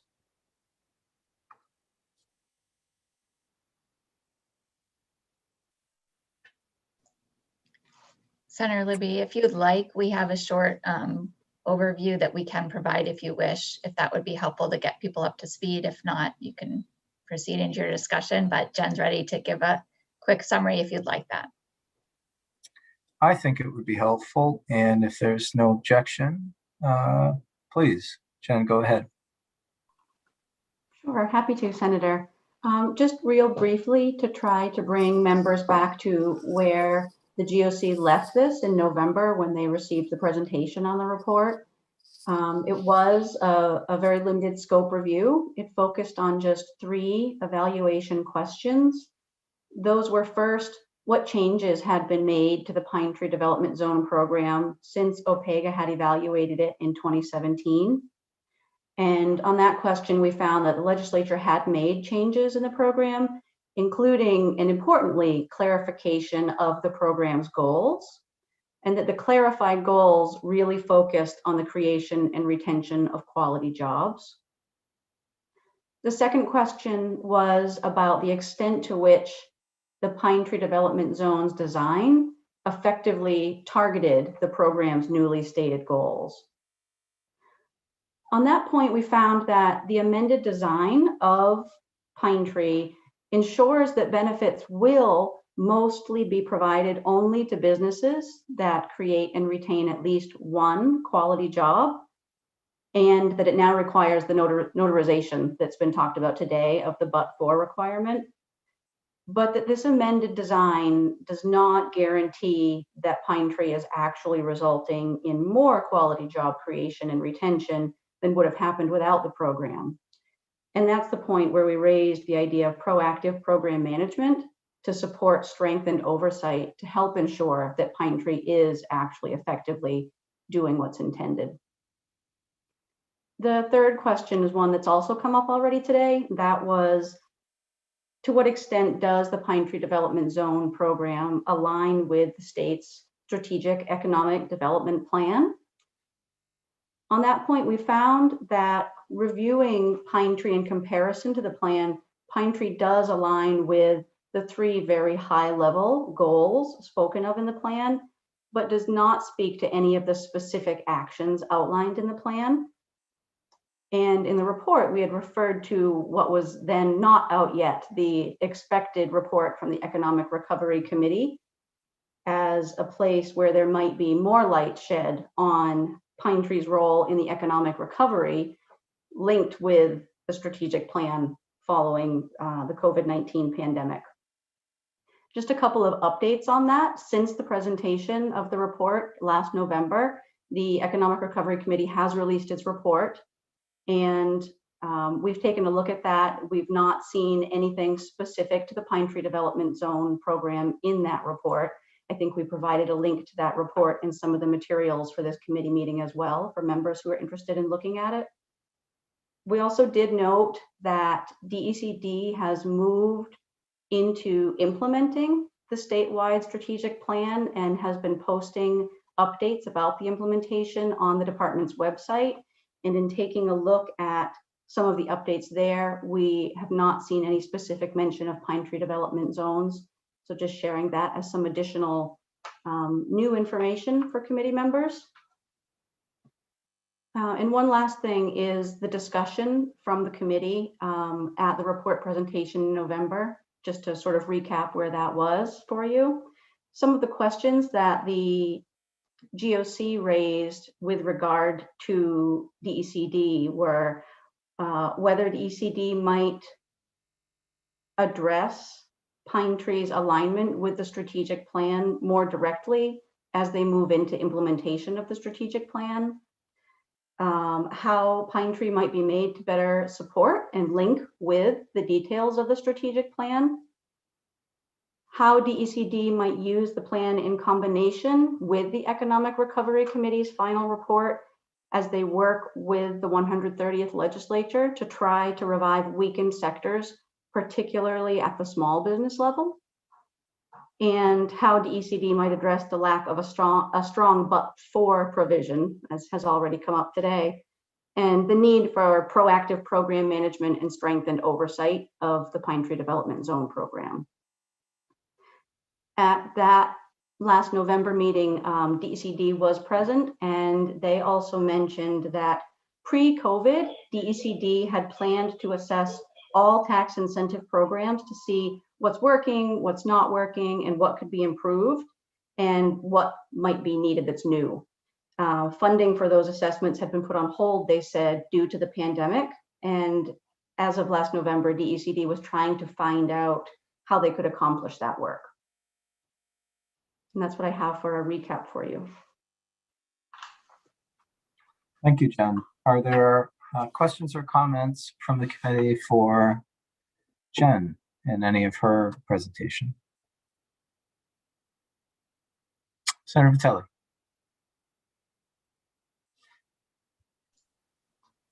Thank you, Mr. Chair. I'm wondering if someone, and I don't know whether Ms. Henderson is the right person to answer this question, but looking for insight into what proactive program management means. What would that look like? As one of the recommendations or conclusions is something that's needed. What is that? If you can help me understand that. Absolutely. It is something that we spoke to in the report and also provided, let me just see if I can point you directly to it here, an appendix in the report to try to provide a little bit of a roadmap for that. It was Appendix D. It was an oversight framework derived from the GAO for tax expenditure programs generally, but just sort of less formally, the way that we talked about proactive program management in the report is program management that moves beyond just implementing the requirements in statute to actively trying to ensure that the program actually achieves its outcomes, that it's effective beyond just, are we ensuring that the beneficiaries meet the specific requirements? Does that help at all? Kind of. So my next question as a follow-up, if I may, is who does that? Whose responsibility is it to answer those questions, to do the proactive management using that framework? Right. What we had found was that it didn't seem that sort of proactive management was happening currently.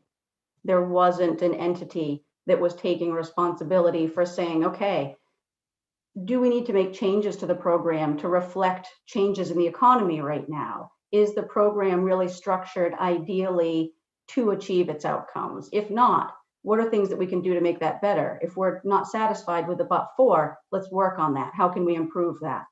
Those sorts of things just on an ongoing, regular basis.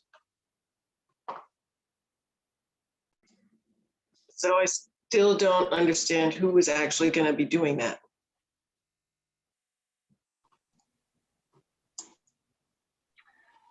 I'm wondering if Lucia was looking like she I might. can take a stab at that if you'd like. Sure, please go ahead. Okay, sure. Senator Vitelli, yeah, that's a great question. And I guess so this is administered through DECD, as you heard from DECD today, and they are the stewards of this program. MRS obviously is involved with the tax benefit side of it. But as you heard from the DECD representatives, that's sort of part of their suite of programs that they administer. So a natural, it seems to me that if you are looking to enhance sort of proactive efforts to manage the program, well, it's under DECD, so that would be the natural place. Again, if you're looking more at sort of oversight questions and responsiveness, you have the policy committees of oversight being, I would say, the IDEA committee and the tax committee would be if you wanted to have more legislative, role for legislative oversight. So those are some things that come to mind to me immediately.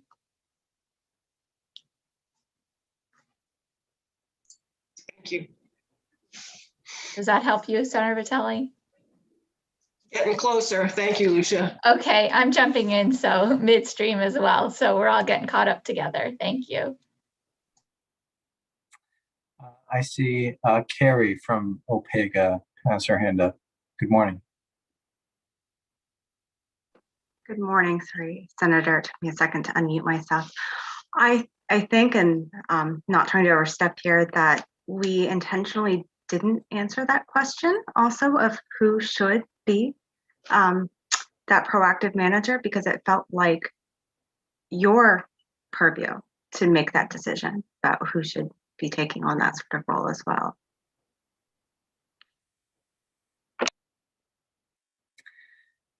And if I could just comment on the question, I think we have a variety of potential actions we can take.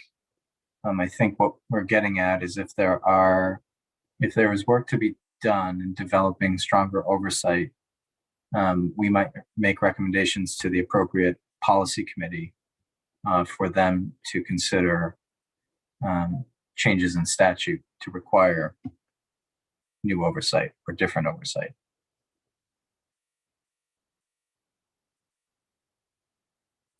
Representative Miller.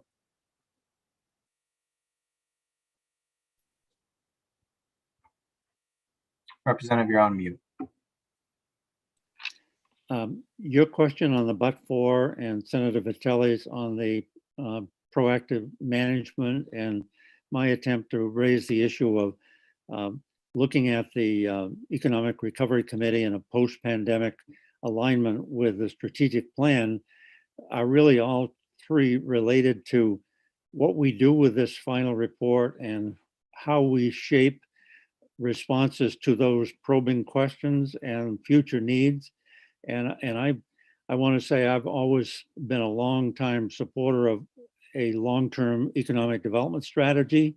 So when Commissioner Johnson took it on and announced it in late 19, I felt good about it. I thought it was good on high-level goals, but lacking specific timelines.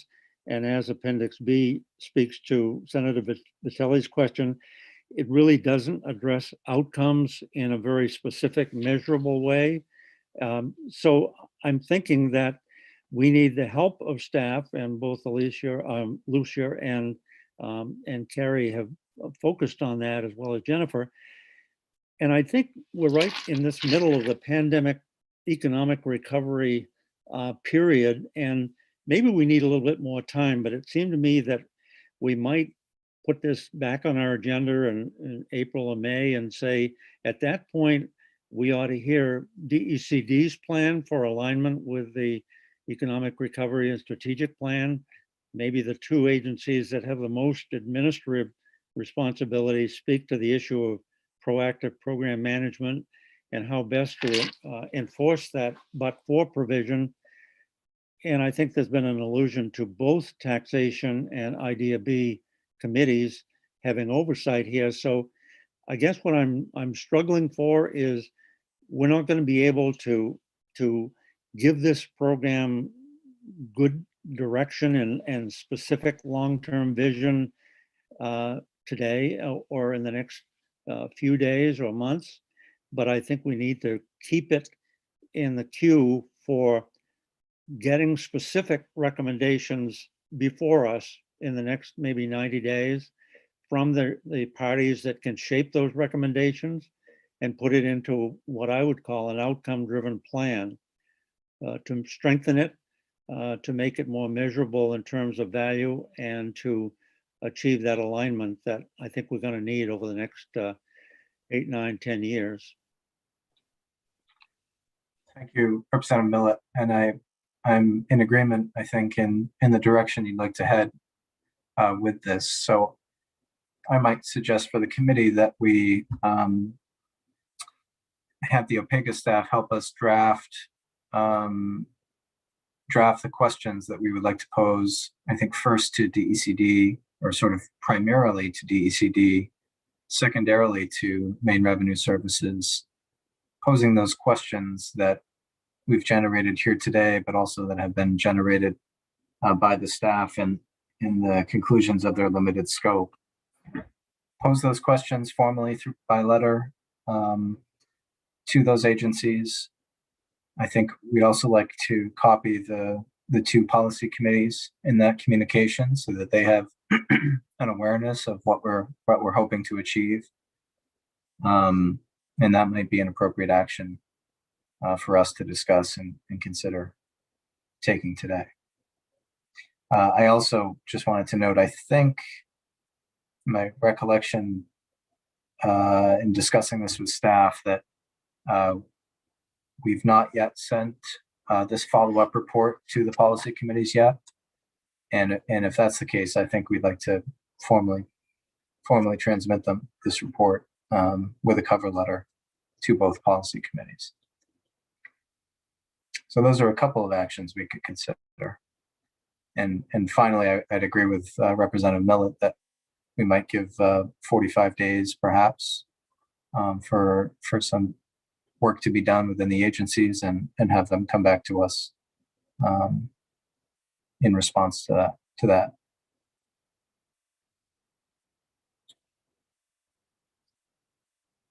Representative Arata. Thank you, Mr. Chair.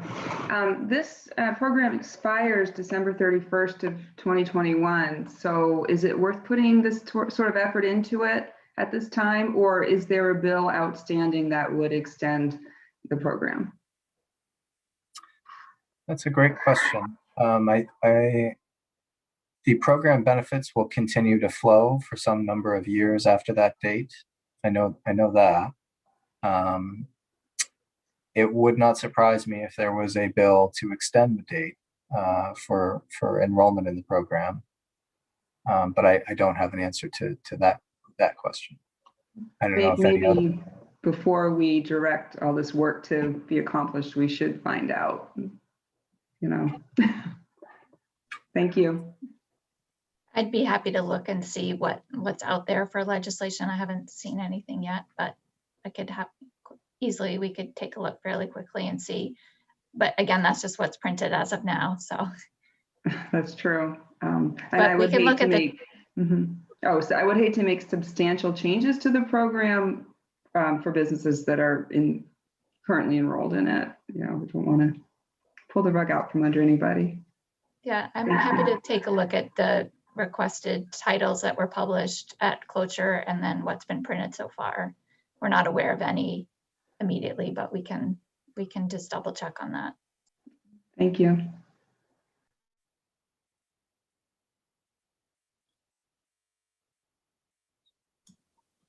Further questions or comments? Senator Bennett.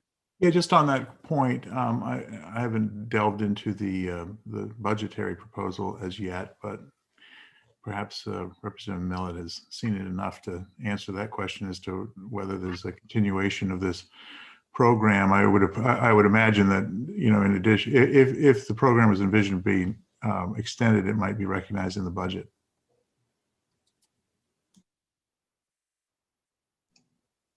Representative Millet, you have a response? Actually, thank you, Mr. Chair, and thank you, Senator. It really is not a budgeted program within the general fund budget because, as both Phoenix and other staff members from DECD have said, it basically loses tax revenue, but not at a very defined way. And we don't put any staff resources into it that I'm aware of, other than as part of the DECD budget, and the MRS assumed responsibility. So I'm not aware. Representative Rader's also on approach, as is Senator Bailey. We've not heard anything, although we will be hearing the DECD budget next week. So we just heard it. So I don't think we've had anything presented to us specific to the Pine Tree Development Zone's continuity or funding, but I will say that I'm not the final answer on it. So if Donna or Amy have any other opinions, I just don't think it's a program in the normal sense of the general fund budget. Apologies to Representative Arata and Senator Bailey. Representative Millet represents some of the towns in my district, and so he's my go-to guy, so forgive me.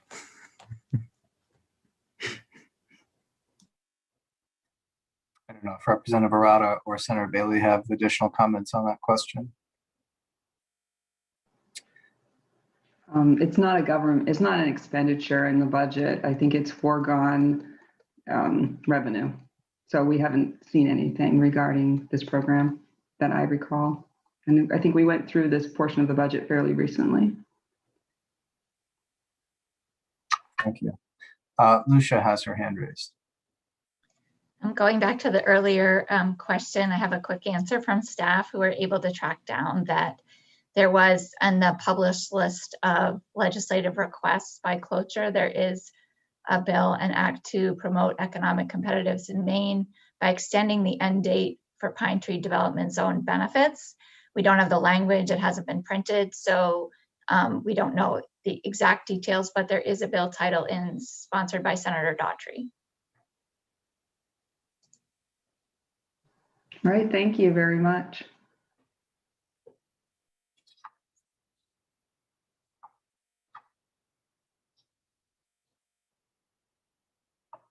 Representative Miller.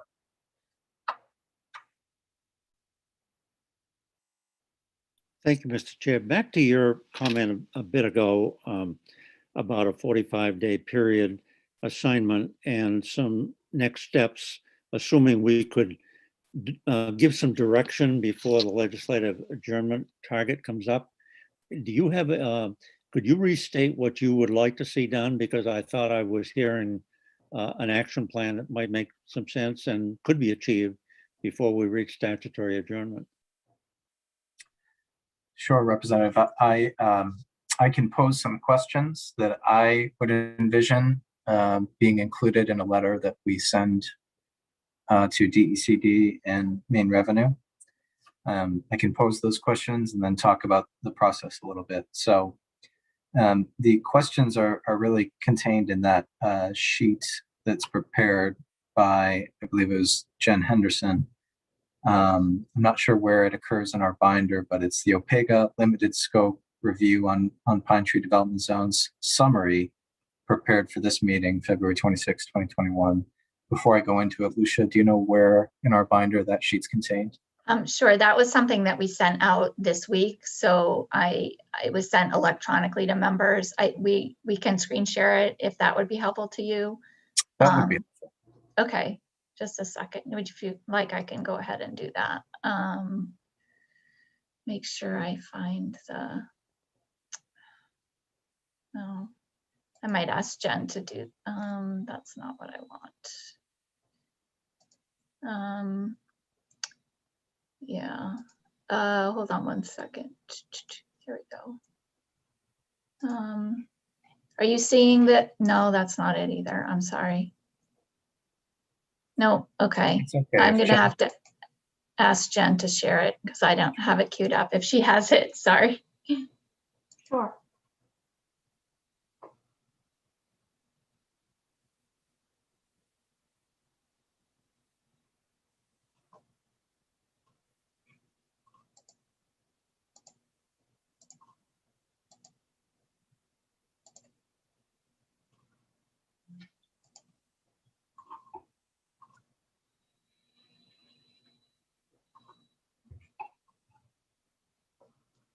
Are you able to see that?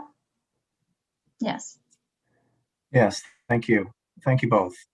So the questions that I'm interested in posing to DECD primarily are contained in the right-hand column of the sheet we're looking at. Questions related to DECD. I think several committee members have also raised these questions today and during the public comment period. I don't know that we got a lot in the way of substance from the DECD staff in direct response, although they all, I believe, committed to working with us in addressing these questions. So the 4 questions are contained on the right-hand side of that document, whether DECD would address alignment with strategic plan.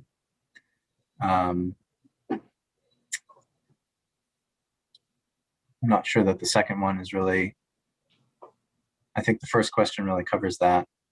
The third bullet, how will DECD use the plan in combination with the final report? You know, we know that it was not called out in the final report, but I think there is a good question to pose there with respect to reviving weakened sectors, particularly at the small business level, and Senator Bennett was discussing that earlier. The fourth bullet is one that I'm particularly interested in. I'd like to hear some recommendations for how we address the lack of a strong but-for provision.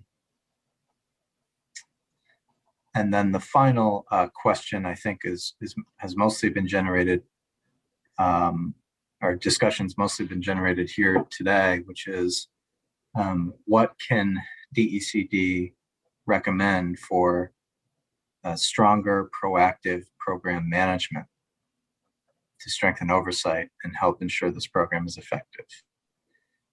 So what I've laid out, I think, are 4 questions. I'd like the committee to consider us posing to DECD primarily, main revenue services secondarily, and then further we could copy the chairs of the IDEA committee and the tax committee in this transmittal. And then the final action is that I think we should send the limited scope review to both of those policy committees, so that they have that in their possession and it's on their radar as they consider legislation to extend this program. So that's kind of what I'm hoping to accomplish. And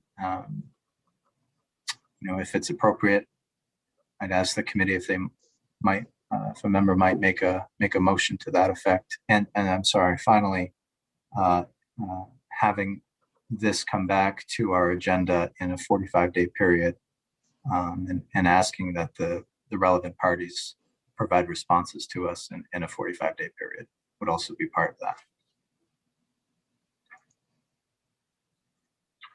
that. Lucia has her hand up. Thank you. I just wanted to make sure I understand clearly.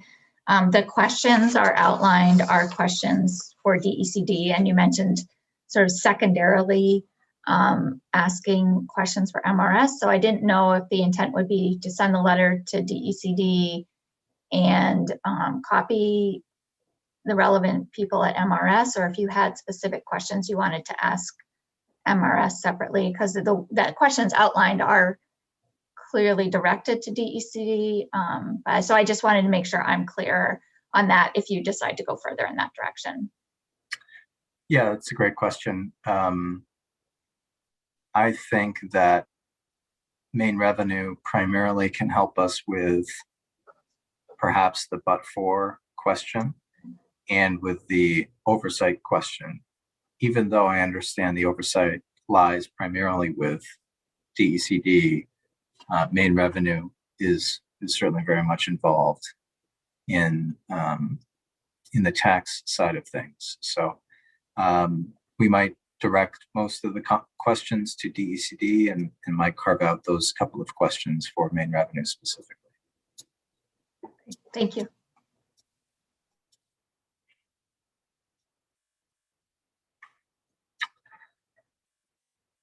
So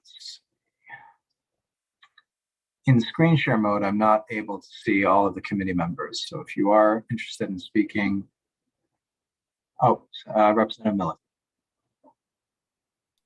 Thank you, Mr. Chair. I think you outlined the motion, and with Lucia's clarification on copying MRS and focusing on those two issues with that turnaround time that you referred to, I'm sure that Etta and Lucia have captured your comments. I would put them in the form of motion if that's appropriate. It is appropriate. Thank you, Representative Millett. So a motion is on the floor. Is there a second?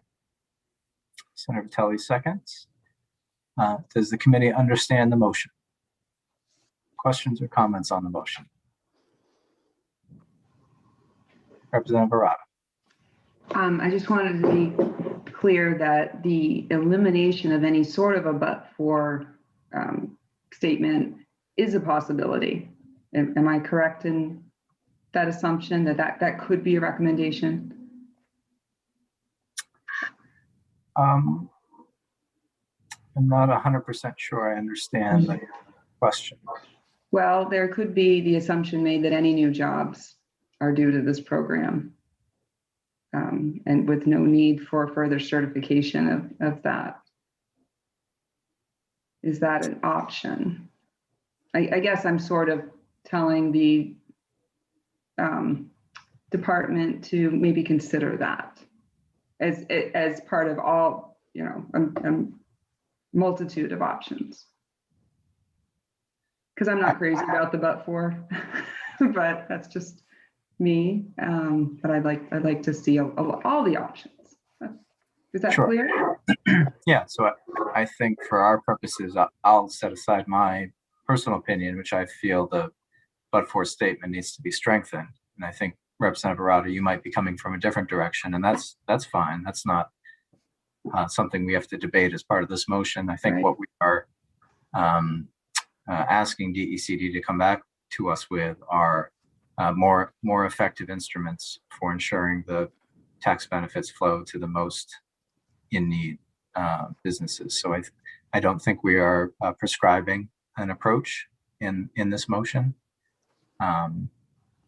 If that helps answer your yes, that's question. fine. Okay, thank you. Further questions or comments on the motion? Is the committee ready for the question? Are the staff clear on the motion? Okay. So I will first ask committee members to come back on video if you're not, because in a moment I'll ask Etta to call the roll. Etta, go ahead. Senator Libby. Yes. Yes. Senator Bailey. Yes. Yes. Senator Vitelli. Yes. Yes. Senator Keim. Absent. Senator Timberlake. Absent. Senator Bennett. Yes. Yes. Representative McDonald. Yes. Yes. Representative O'Neill. Yes. Yes. Representative Stover. Yes. Yes. Representative Dillingham. Absent. Representative Millet. Yes. Yes. Representative Arata. Yes. Yes.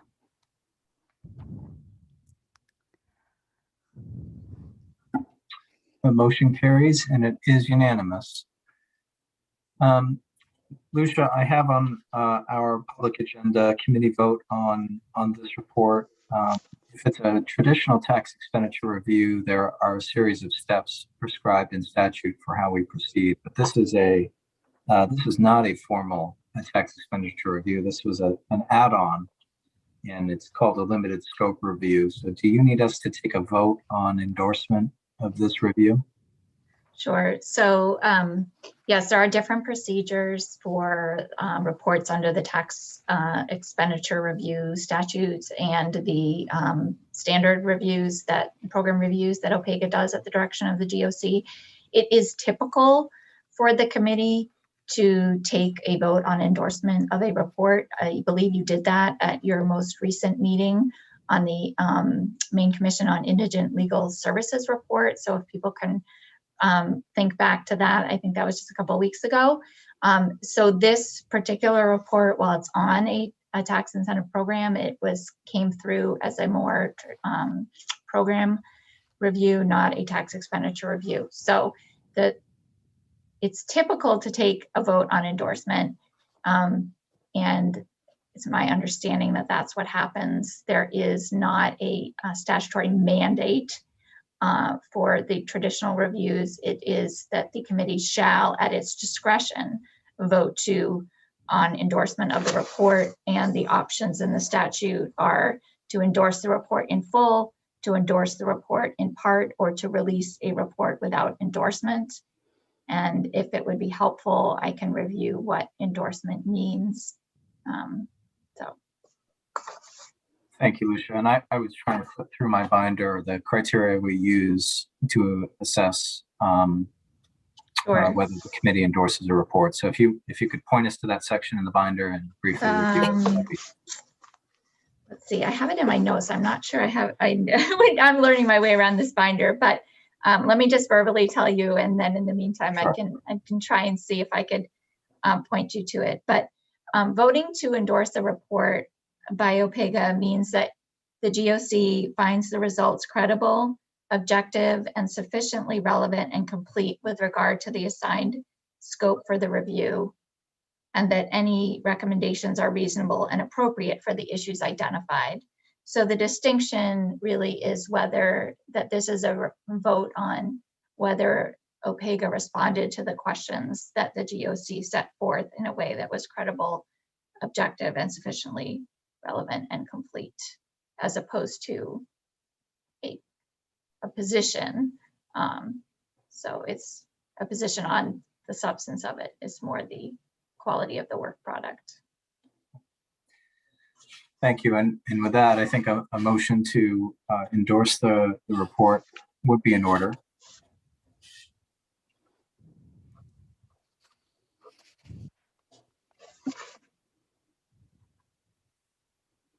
I'm looking for anyone on the committee who'd be willing to make that motion. We endorse the report, Mr. Chair. Representative O'Neill has moved endorsement of this report. Second. And the second was from Senator Bennett. Any discussion on the motion? Seeing none, Etta, would you call the roll? Senator Libby? Yes. Yes. Senator Bailey? Yes. Yes. Senator Vitelli? Yes. Yes. Senator Keim? Absent. Senator Timberlake? Absent. Senator Bennett? Yes. Yes. Representative McDonald? Yes. Yes. Representative O'Neill? Yes. Yes. Representative Stover? Yes. Yes. Representative Dillingham? Absent. Representative Millet? Yes. Yes. Representative Arata? Yes. Yes. The motion carries and it is unanimous. Next on our agenda, report from our director. I'll turn it over to Lucia. Thank you very much. So if you would like a reference in your notebooks, this is tab 4. And what I'm going to give you is a very quick just refresher on where things stand with respect to the projects that OPEGA has in progress. I want to mention that sort of the overall focus and priority right now is to get things lined up for the GOC so that you are poised to make decisions about how you as a committee want to direct OPEGA to proceed and prioritize projects when you take up the annual work plan of OPEGA, was tentatively planned for the end of March. So we're looking at getting things teed up for you in a way that you can make good decisions looking at everything that's before you and decide on where you want the focus to be for this coming year. So quickly, the main citizens initiative project has been a project in process for several years now. It is in very late stages of fieldwork and early drafting. It is the next report that OPEGA will complete and present to the GOC. We recognize the need to get this wrapped up. It's been set aside because other priorities have emerged and has been alluded to earlier. There's a limited resource here. And so when other things come before us, sometimes the GOC asks us to prioritize those. So we're working to wrap that one up for you and deliver that. There are 2 also on this page that are related to work at the Department of Health and Human Services Office of Child and Family Services. OPEGA has in process a topic on out-of-home placement for children removed from care by the department. And that is in the preliminary research phase. And the GOC of the 129th had extended the preliminary research to collect data and monitor activities through September of 2020 because OCFS was implementing a lot of a new strategic plan. So OPEGA has collected that information and is looking forward to providing you an update in the context of discussing the work plan. So we're pulling that together. Also on the subject, sticking with OCFS is at the bottom of the page of approved projects. There's a follow-up survey that the GOC was interested in having OPEGA do. An initial survey was done in 2019, and there was the need to take a pause and allow OCFS to implement this strategic plan.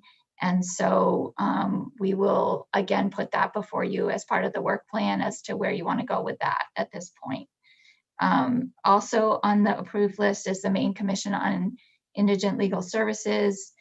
The phase 1 of that, which was 2 scope questions, were presented in November, and you had the public hearing and work session at your last meeting and asked staff to do some fairly quick turnaround work and come back to you on about the prospects of the sort of backward-looking data analysis. So we're planning to do that within the next month as well.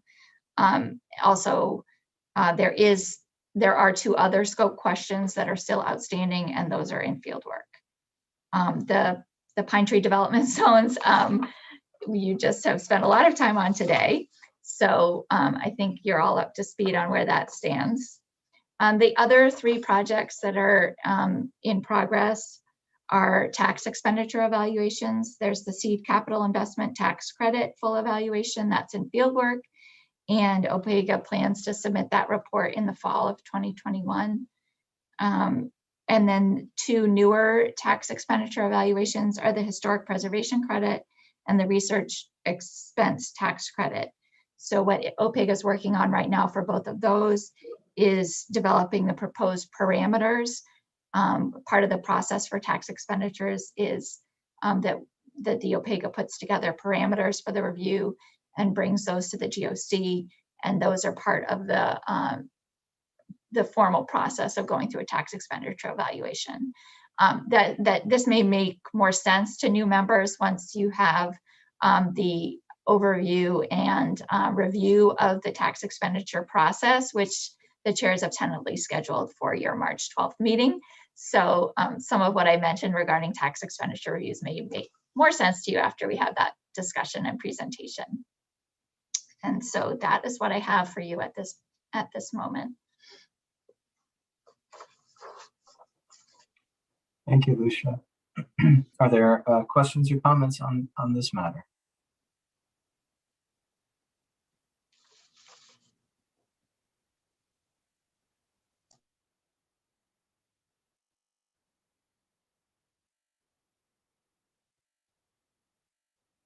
Senator Vitale.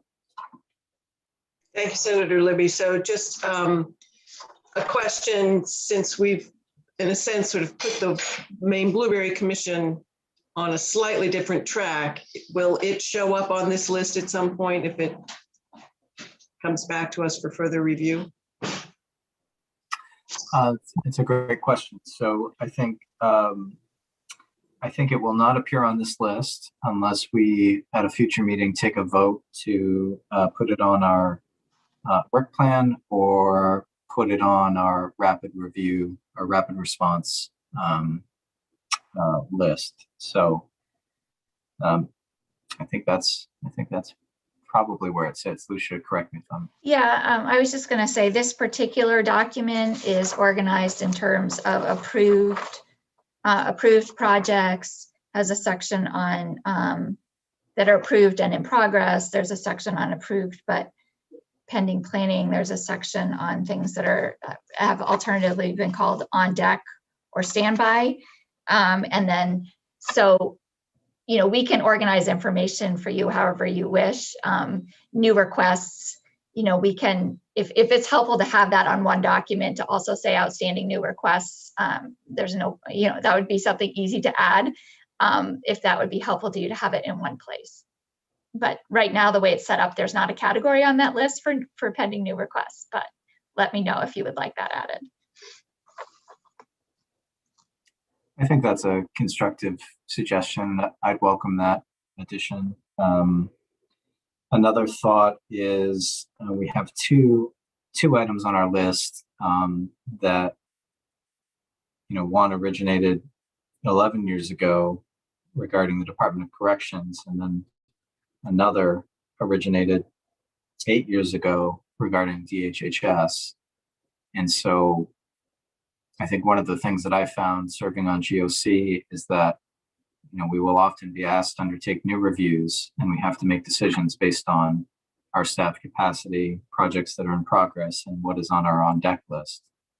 I've been on the committee for a while, but it is challenging to recall the specifics of how the DOC and the DHHS items came to us. So I wonder if ahead of our discussion on the work plan, if Lucia, you could provide some of that background material for the committee on those two requests, whether we want to keep them on the list, maybe consider taking them off, and again, whether we might put Maine Blueberry Commission or other projects on our list for this year. Sure, we can. I'm happy to provide a brief summary. We'll have to dig back however many years you mentioned and see, and it'll be up for you to decide if those questions are still germane and priorities for the current DOC. I'm happy to do that. Thank you. Further questions or comments for Lucia?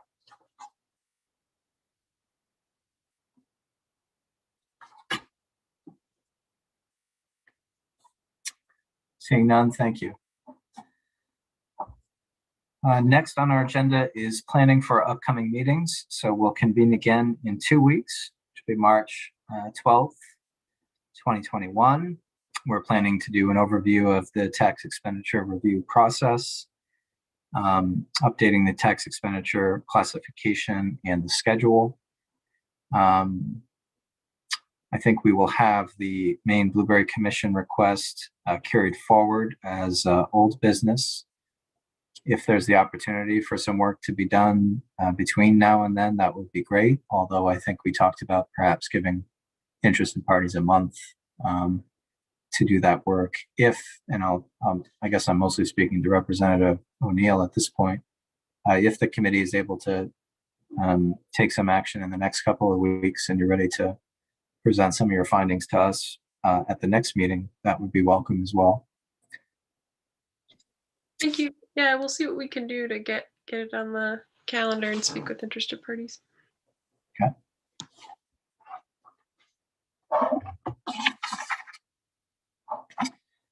And with that, I have no other items on my agenda. Are there any other matters that any committee members would like to bring up at this time?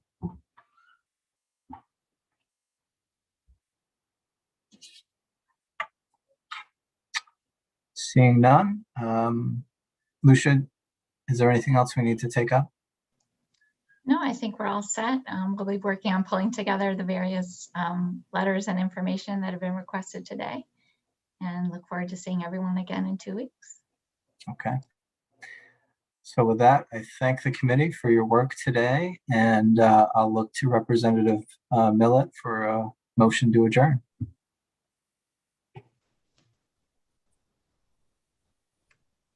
I would so move. Representative Millett's moved to adjourn. Representative O'Neill has seconded. All in favor? Motion carries. Thank you all very much.